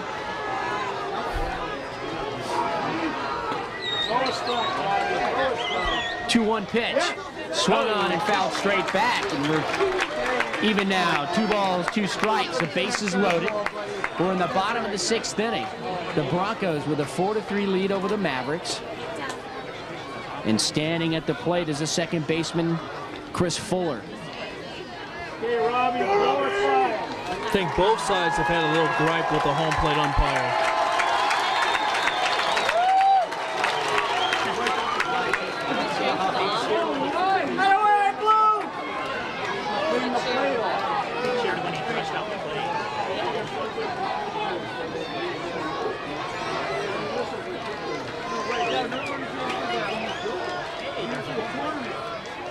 We're back in play.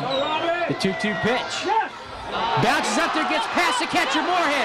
Here comes a runner to the plate, and he'll score. Mark Whalen will come across the plate. As he had pinch ran for Peter Buffet, and La Costa Canyon has tied the game in the bottom of the 6th. The third wild pitch thrown by a Bronco pitcher tonight. And everybody moves up 90 feet. The count is now 3-2 to Fuller.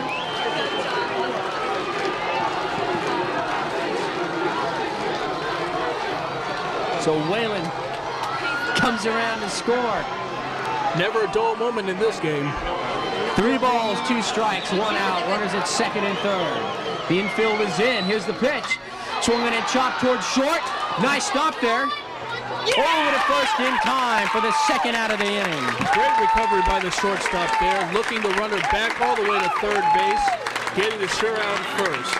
John Alarcon with a fine play. As he throws Fuller out, he checks the runner, which is most important, and they had to stay at 2nd and 3rd. So in a 4-4 tie, bottom of the 6th inning, there's 2 outs. And coming to the plate, Mike Sharbarth, the left fielder, 0 for 2 today with a walk, struck out twice.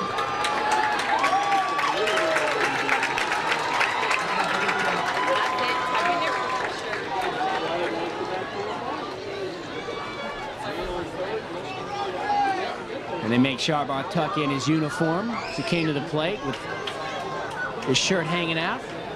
Seem to have a few problems with that on the La Costa Canyon side. As I recall, they got the pitcher a couple of times.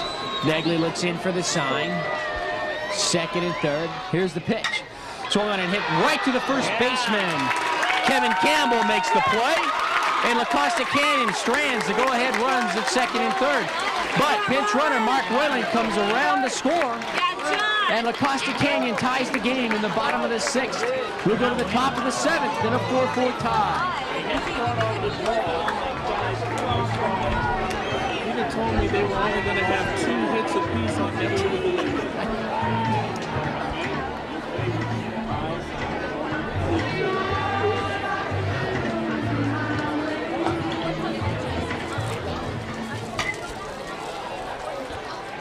Top of the 7th, pitch fouled away. The count is 0-1. Kevin Hoffmackel. If you'd have told me at the outset that both of these teams would combine for 4 hits, I never would have believed it. That is unbelievable with the high-powered offenses they have. And also Rancho Bernardo with 5 errors on the day. Also very uncharacteristic. And they have more errors than hits and runs.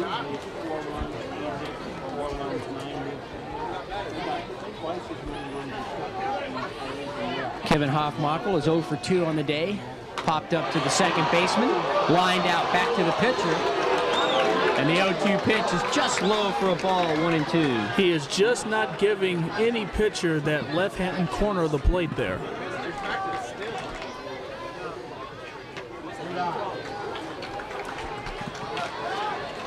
A little low, and the count is now even at 2-2.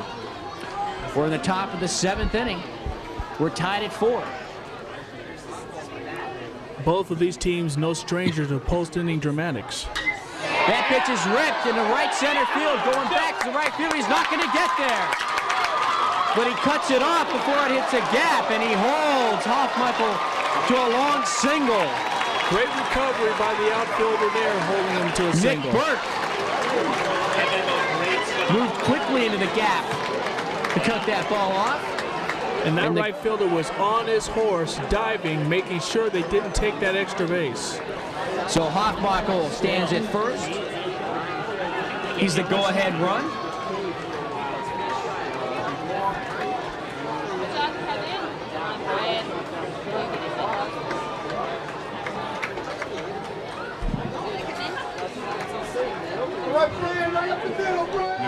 Second baseman, Brian Wilson. Brian Wilson, the second baseman now, comes in. And now the infield for La Costa Canyon converges on the mound. And Come on, Johnny, put one over. And they again, might it's be worth, stalling for time as there's somebody warming up in the La Costa Canyon bullpen. again, it's worth noting Kanoski had that long period off between innings. When you do that swim practice, right? Wilson grounded a second twice today. He'll bunt up along the first base line. Slipping coming off the mound is Kanoski. Gets it to first base in time. And it did look as though he beat him just by a half a step. Johnny Cepeda was there to handle the throw. Wilson does the job there, getting the runner into scoring position. Nice recovery by Kanoski, who had trouble coming off that mound again. You can see it's already saturated once again. And if you look at the lights in the right center field outfield, you can see how thick that mist has become. And they're going to give the intentional pass there. So John Drennan will take the intentional walk. They'll set up the double play. There's one out. Come on, John. Off the bat, number 8. And now shortstop, John Alarcon, now steps in. No, he's just good friends.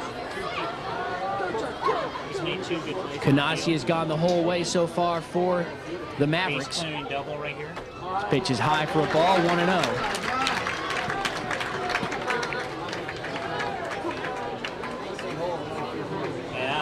So Rancho Bernardo with the go-ahead run in scoring position here in the top of the 7th. And again, they're giving him that right field line. Pitch is high again, ball 2, 2-0.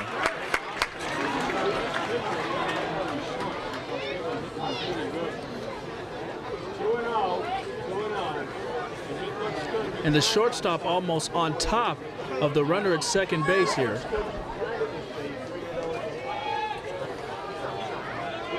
And Rancho Bernardo scored in the late innings against Morris to win that semifinal game. They came back, won that game 3-2.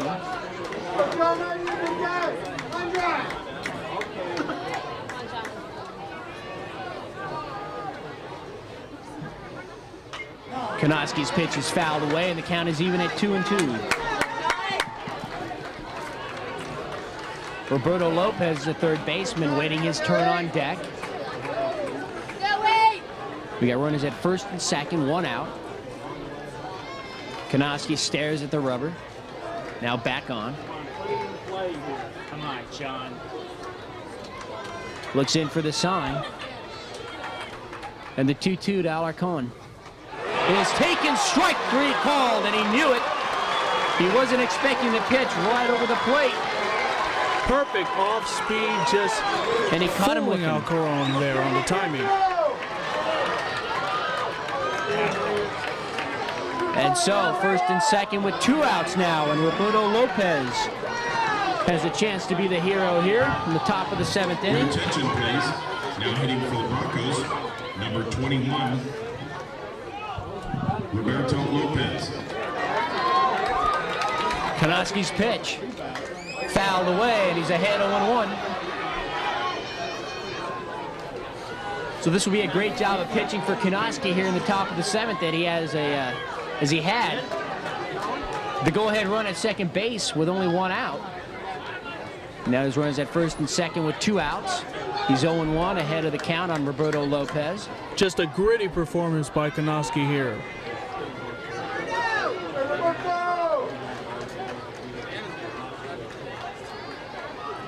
Kgde again digging at the rubber. Gets a signal from the home plate umpire. He's ready to go. The 0-1 pitch. Just high for a ball, 1-1. Kgde wanted that one. Clement held it there, framed it for the umpire, but he wouldn't give in. And it's a ball and a strike. Timeout.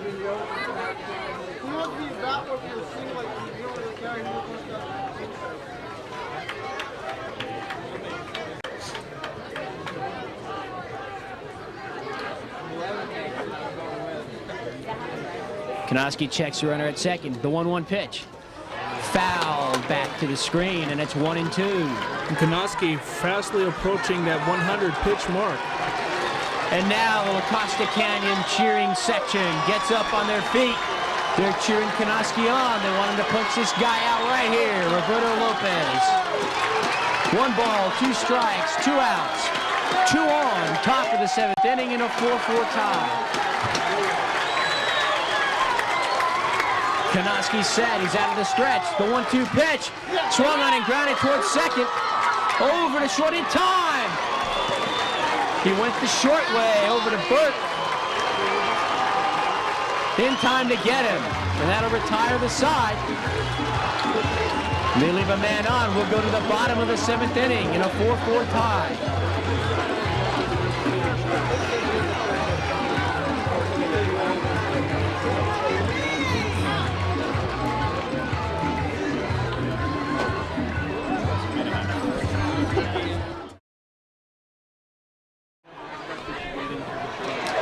And the first baseman, Johnny Cepeda, leads things off for the Costa Canyon here in the bottom of the 7th inning. We're tied. The CIF San Diego Section Division I championship game has come down to the wire. We're in the bottom of the 7th inning. Cepeda takes ball 2, 2-0. And remember, a run here ends it. Cepeda was hit by a pitch in the 3rd, popped up to 3rd base in the 2nd, and he bunted a sacrifice in the 5th. 2-0 pitch. Hit in the air towards left, hooking towards the corner. And it'll drop foul. You realize we've gone 28 and a half innings for all 4 games, and not 1 home run has been hit. 2 balls and a strike now to Cepeda. No, the first one was a strike.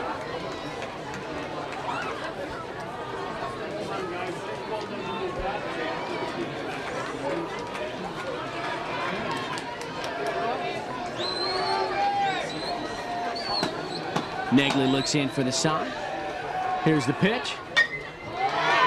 That's looped into center field. Here comes Gale. And he'll make the play. 1 away. Looked like Cepeda just got it off the wrong part of the bat. Got it inside toward the hands there, and he couldn't do much with that pitch. Number 17, catcher Scott Clement. Scott Clement. The only time he's been on base today, he was hit by the pitch. He flied out to center and he grounded to short. So with that .495 average during the regular season, he'd like to get a base hit here and get a rally going for La Costa Canyon in the bottom of the 7th. So he'll take a strike and it counts 0-1.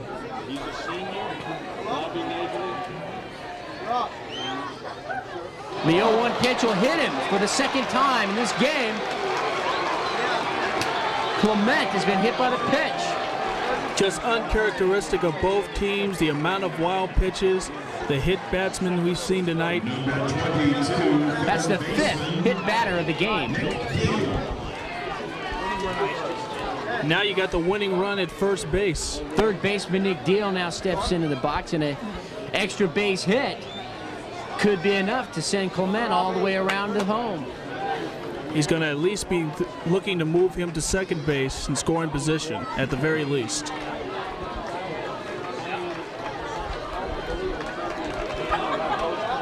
Deal digs in, again with that wide stance. Taking his lead is Clement. Negley checks the runner. Here's the pitch. And he did And it he hit him again. So Deal is hit by the pitch. It must have just got his arm. The home plate umpire right on top of it. And now there's runners at first and second with one out here in the bottom of the 7th. And the winning run is in scoring possession. And he's getting him with the off-speed pitches. None of that hard stuff, but still finding a way to hit the batter. And now you got the outfield playing deep. He's able to pull it down that right field side. And the DH, Peter Bethea, now stands in with a chance to win this game and give his team the 2003 Division I championship. And the infield is back deep, still anticipating the double play ball, but they don't want a short hop to get past them. Scott Clement, the catcher for the Mavericks, stands on second. He represents the winning run. Man on first doesn't mean anything right now. Negley out of the stretch. Looks in for the sign from Moorhead. The pitch to Bethea. In there for a strike, 0-1. Bethea flied out to center. He struck out looking in the 4th, and he walked and came around to score in the 6th.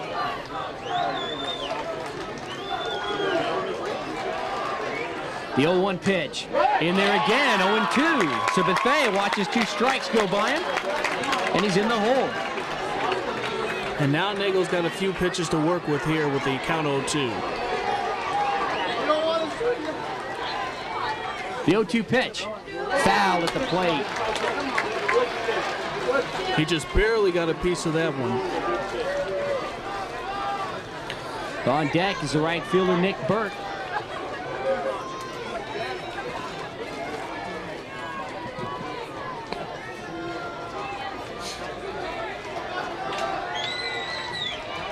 Negley's pitch. High, ball 1, 1-2.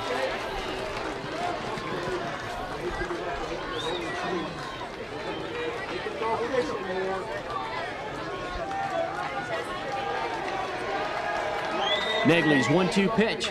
Fouled away again. And it'll be interesting to see on a ball hit into the outfield on the ground just how deep it has to be for the third base coach to send Clement around third. Well, based on the arm we've seen in right field, it's got to be hit pretty deep to try and advance him from second. Negley set. The 1-2 to Bethea. Swung on and missed. He got him swinging. The second out of the inning. And with runners at first and second, Nick Burke, the right fielder, steps to the plate, the number 9 hitter. Nagel didn't hold anything back on that delivery there. Now with 2 out, I wouldn't be surprised if you see some movement from the base runners. Right fielder number 3, Nick Burke. Negley checks the runners at second. His pitch. In there for a strike, 0-1. Definitely getting more aggressive as Nagel with every pitch. Burke 0 for 1 with a sacrifice and a walk, grounded to shortstop in the 3rd. The 0-1 pitch, swung on and missed, 0-2. And Burke wasn't even close on that pitch. He just blew it by him. So Rancho Bernardo 1 strike away from getting out of this 7th inning jam. Runners at first and second, 0-2 the count, 2 outs. How do you like the sound of extra innings? The pitch, fouled away. And so Burke's still alive as he battles that pitch off.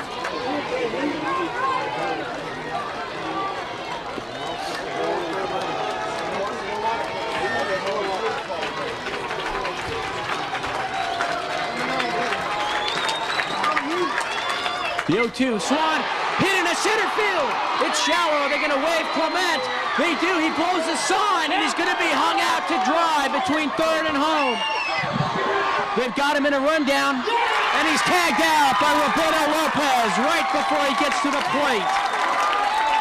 Oh, what a play, and Clement ran right through the sign as he was held up by the third base coach.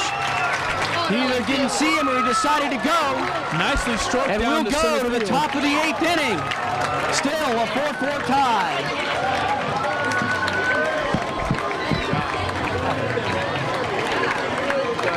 I couldn't tell if he ran through the baseline or if he was sent. No, he was holding.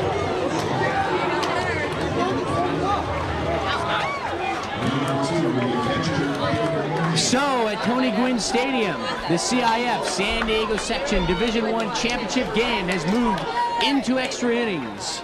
Batten down the hatches. Just fouled away, 0-1. Drew Logan, the new pitcher for La Costa Canyon. Kgde, a gritty performance, 7 innings, 2 hits, 5 walks, 5 strikeouts, and only 3 of the 4 runs were earned. David Moorhead, the catcher for Rancho Bernardo, digs in. He was hit by a pitch in the 4th. The pitch is low, ball 1, 1-1.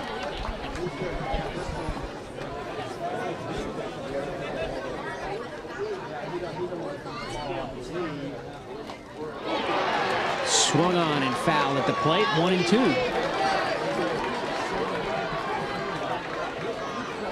On deck is the first baseman, Kevin Campbell. 1-2 pitch is low for a ball, 2-2.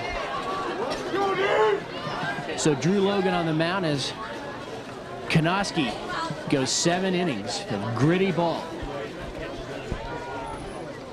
Just can't say enough about how he battled throughout this game. And old Matt Clement, Scott Clement, was about 10 feet from scoring the winning run when he was tagged out by third baseman Roberto Lopez there in the bottom of the 7th. Pitch is popped up along the first base line. It's in foul territory and caught by Johnny Cepeda. Nice job of maneuvering away from the second baseman in order to make that catch as well. And now Kevin Campbell, he walked his last time. He struck out in the 4th, and he hit a sacrifice fly to score a run back in the 1st. So Rancho Bernardo, 1 out.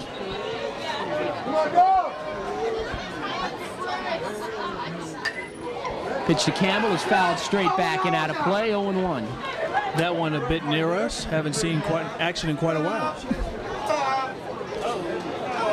And after Campbell, center fielder Tristan Gale will come up. He's on deck. Looks like the adrenaline's still pumping in the La Costa catcher, as that's the second ball he's thrown past the pitcher in successive batters. Well, he can't be too happy about being tagged out and blowing right through his third baseman's sign to stop. He was in no position to score there. The center fielder was up and waiting for him. And in that 7th inning, the question was posed, just how deep does a single have to be into the outfield? And we got an answer, as that ball wasn't deep enough. And again, the crowd reacting to the ball called by the home plate ump. Pitch is grounded into left field. Deal couldn't get down in time to get it. Nice job by Campbell, just slapping it to the left side, nice and easy. Kevin Campbell is on base. And we'll see if we have a pinch runner for him, as Tristan Gale steps to the plate. Gale 0 for 3 with 2 strikeouts and a fly out to center. Campbell will stay in and run. We're in the top of the 8th. We're tied at 4.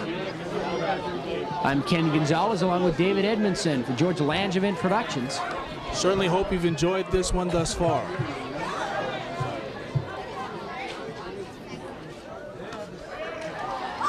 Pitch is low and away. Ball 1, 1-0 to Gale.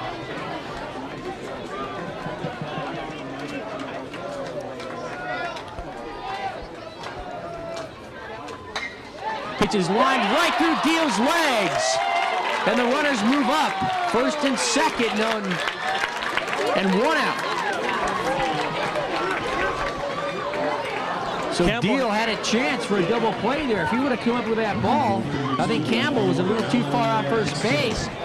Could have thrown across and maybe doubled him up. It was almost as if he was a deer stuck in headlights there, waiting for the ball to get past the third baseman in order to advance for second. And that'll bring up Alan Dykstra, the left fielder. Now with a runner in scoring position, he has a chance to put Rancho Bernardo in the lead. They say he didn't go, and it's low for a ball, 1-0.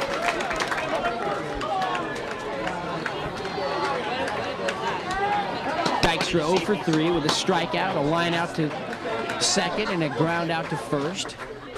The 1-0 pitch in there for a strike, 1-1. So Drew Logan now battling with runners on. Gets a sign from Scott Clement, the catcher. Runners take their lead. He looks him back to second. The 1-1 pitch. Fouled straight back, 1-2.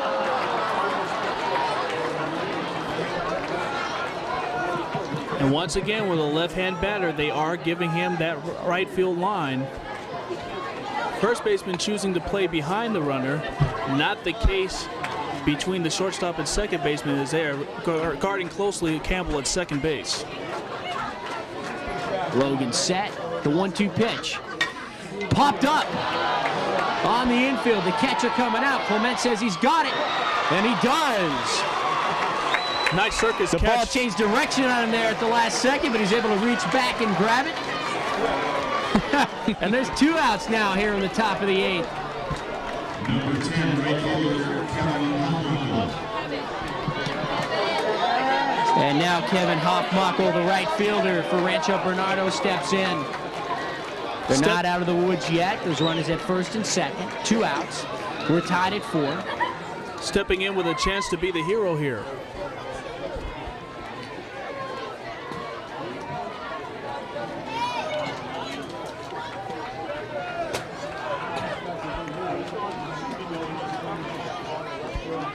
Logan gets the sign. He's set. Here's the pitch.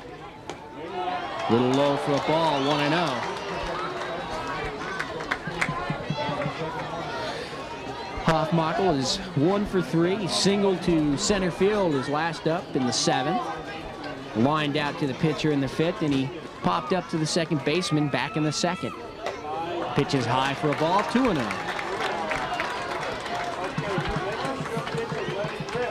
2 balls, no strikes, and if Hoffmackel is able to get aboard, Brian Wilson, the second baseman, is on deck.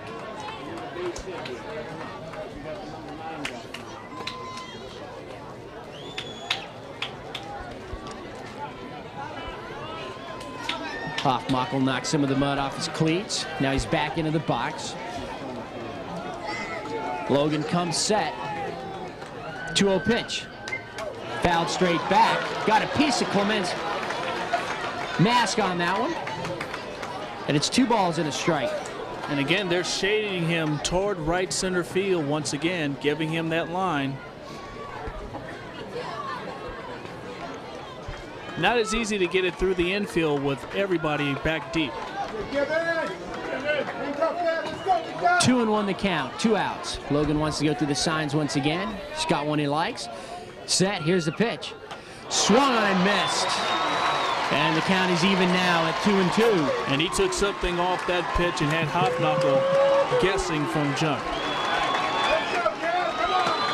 So 2 balls, 2 strikes, and 2 outs here in the top of the 8th inning for Rancho Bernardo. They have 2 runners on, first and second. Logan's pitch. Bounces it up there. The count is now full, so the runners are going to go.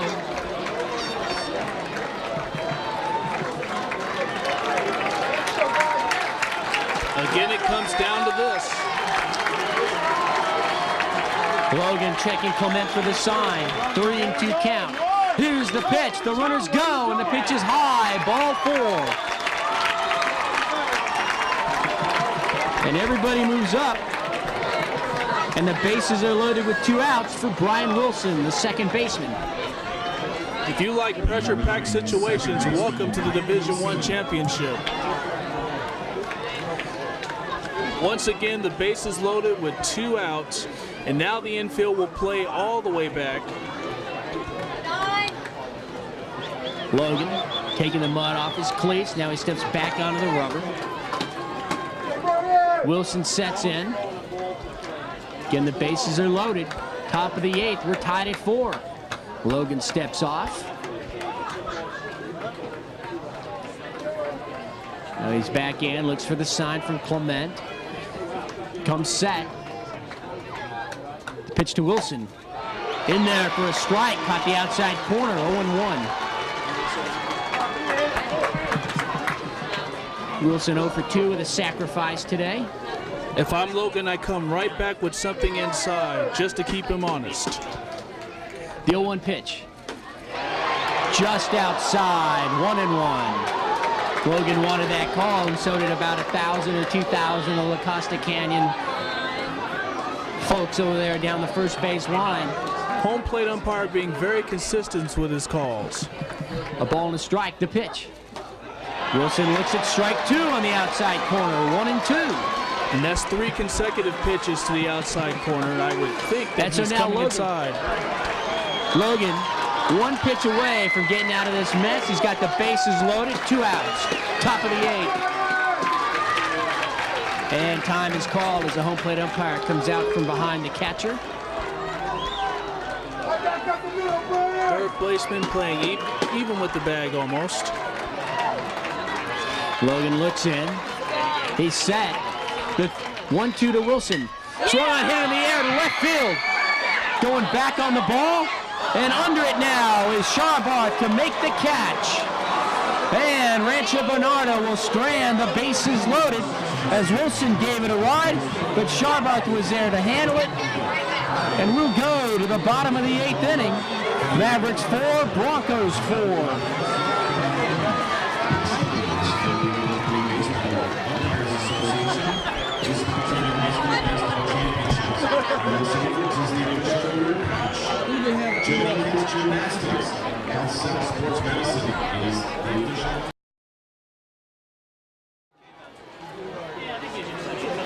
So as we start things off here in the bottom of the 8th, Andrew Nicario, the center fielder for the Mavericks, is up there and he'll take a strike 0-1. We have been treated to some fantastic baseball for now 7.5 innings. La Costa Canyon in the final for only the second time. The first time happened in 1997. That ball is hit into center field. Running under it is Tristan Gale, and he runs it down. 1 away here in the bottom of the 8th. And Gale had a good jump on that ball. Shortstop Joey Burke heads to the plate. Robbie Negley doing a fine job in relief here for Rancho Bernardo as he enters his 3rd inning of work. Came on in the bottom of the 6th. Might be a good time to lay down the bunt along the first base side as that first baseman is back deep. Pitch is high for a ball, 1-0. Right over there.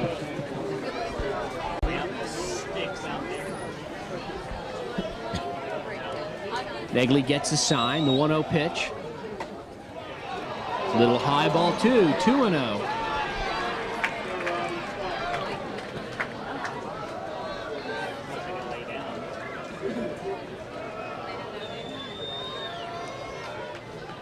So Burke stands in.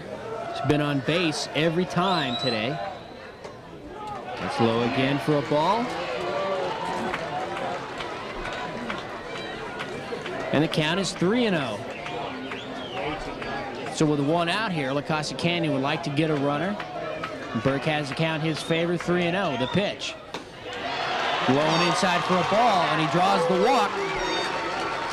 He's on base for the 5th time. Got to be some concern there going on 4 straight pitches. Second baseman, Chris. That'll bring up the second baseman, Chris Fuller. Now, Chris was aboard on an error in the 5th. He grounded to short in the 6th, flied to right in the 3rd, and he flied to center in the 1st. And interesting to see if he got the bunt sign from the 3rd base coach. Negley checks in, checks her in at first, fakes the steal attempt, and the pitch is a strike, 0-1.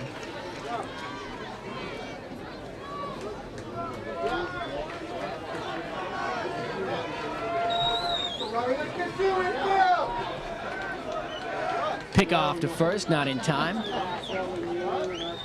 Burke gets back in. And what a Division I championship game this has been. We're in the bottom of the 8th, tied at 4. These two powerhouses have 6 hits combined between them.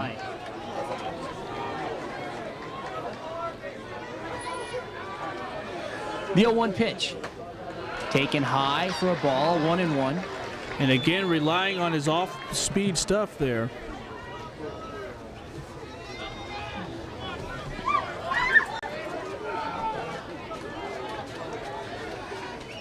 Negley checks her in at first, gets his sign. He's set. The pitch is ripped into left field. So Chris Fuller now gets on base with a single. And the game-winning run just 2 bases away. So he moves Joey Burke up to second base, and now La Costa Canyon has runners at first and second with only 1 out here in the bottom of the 8th. And the left fielder, Mike Sharbarth, now comes to bat with a chance to drive in the winning run.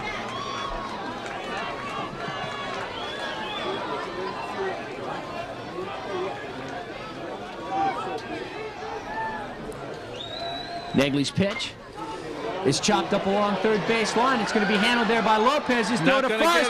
Not in time. It gets away from the first baseman, Campbell. Here comes Burke. And the La Costa Canyon Mavericks have won the game. And what a And they are your Division I 2003 champions of San Diego.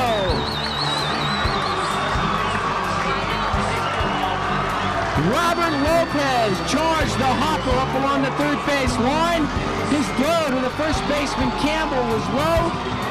It went past the first baseman down the right field line. And Joey Burke easily scored. An outstanding game by both sides. A shame it was decided by an error. And the La Costa Canyon Mavericks celebrating at home plate. And what a game. It took 8 innings. But the Mavericks pushed the run across. They win the game by a final score of 5-4. A perfect way to cap off a tremendous season for the Mavericks. Negley will take the loss in relief. And the winning pitcher is Logan. Drew Logan becomes the winning pitcher here in the 2003 Division I championship game. And what a day it's been as we've seen 4 games. This one caps it off here in the evening. And this one was made out to be everything that was expected and a little more. Well, it was a great game, and we hope that you've enjoyed it. I'm Ken Gonzalez with David Edmondson for George Langevin Productions. And what a game. We brought you the 2003 Division I final. We hope you've enjoyed it. The final score, the Mavericks 5 and the Broncos 4. Good night, everybody.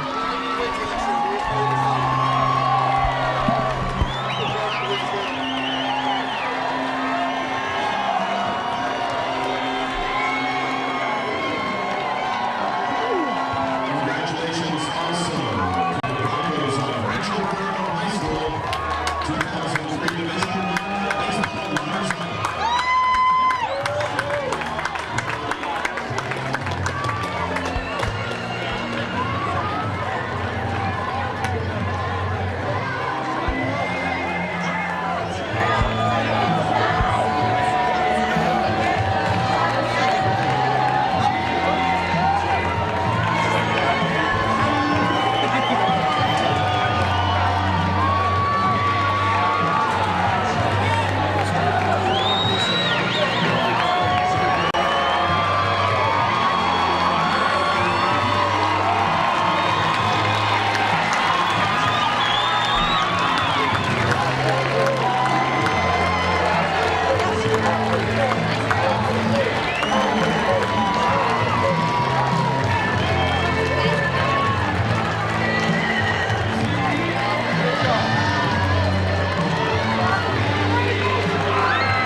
2003 Division I Baseball. For Rancho Colorado, number 8, John Alarcon. Number 9, Ryan Wilson. Number 10, Kevin Hoffmann. Number 14, John Peabody. Number 18, Tristan Gale. Number 19, Mike Martinez. Number 21, Roberto Lopez. Number 22, John Drennan. Number 24, Chris Burrows. Number 25, Brandon Burke. Number 30, Ryan Buckley. Number 31, Kevin Hart. Number 32, Alan Dykstra. Number 34, Kevin Campbell. Number 35, Jonathan Dutton. And number 44, Ryan Oswald. Assistant coaches, Mark Furtak, Rudy Casiato, and Jerry Hino. And now, accepting the plaque as 2003 Division I runners-up, head coach Sam Blaylock. Pursuing victory with honor is the operating principle of the CIF and the San Diego section. Today, the coaches, tournament directors, the officials, and the commissioners honor a player who competed with dignity and respect for his opponent, his team, and his community, and selected to receive the Sportsmanship Award for his demonstration of the principles of pursuing victory with honor, Kevin Campbell.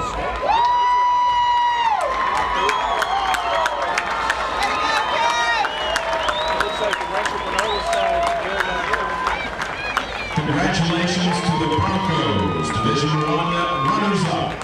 And now, the Mavericks of La Costa Canyon High School. John,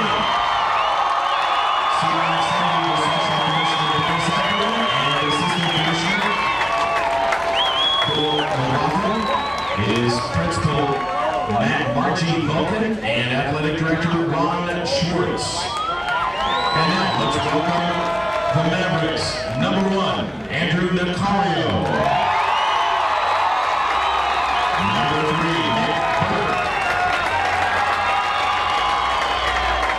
Number 4, Joey Burke.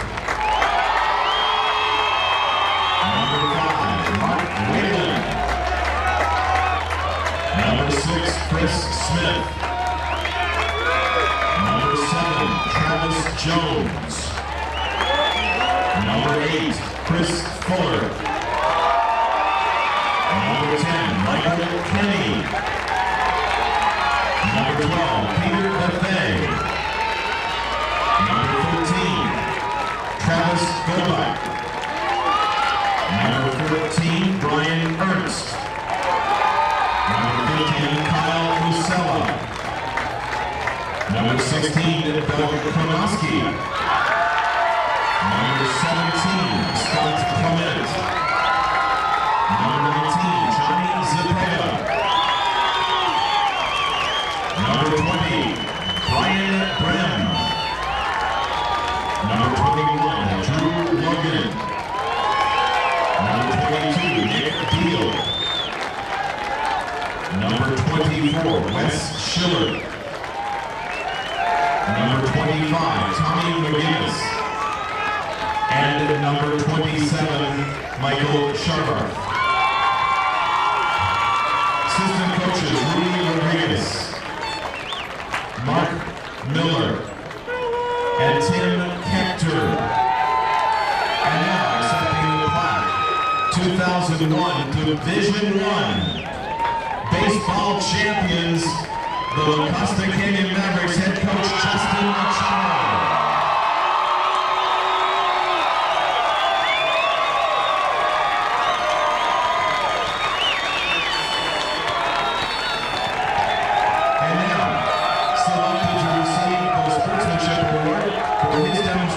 Principal of Competition with Honor is Michael Sharbar.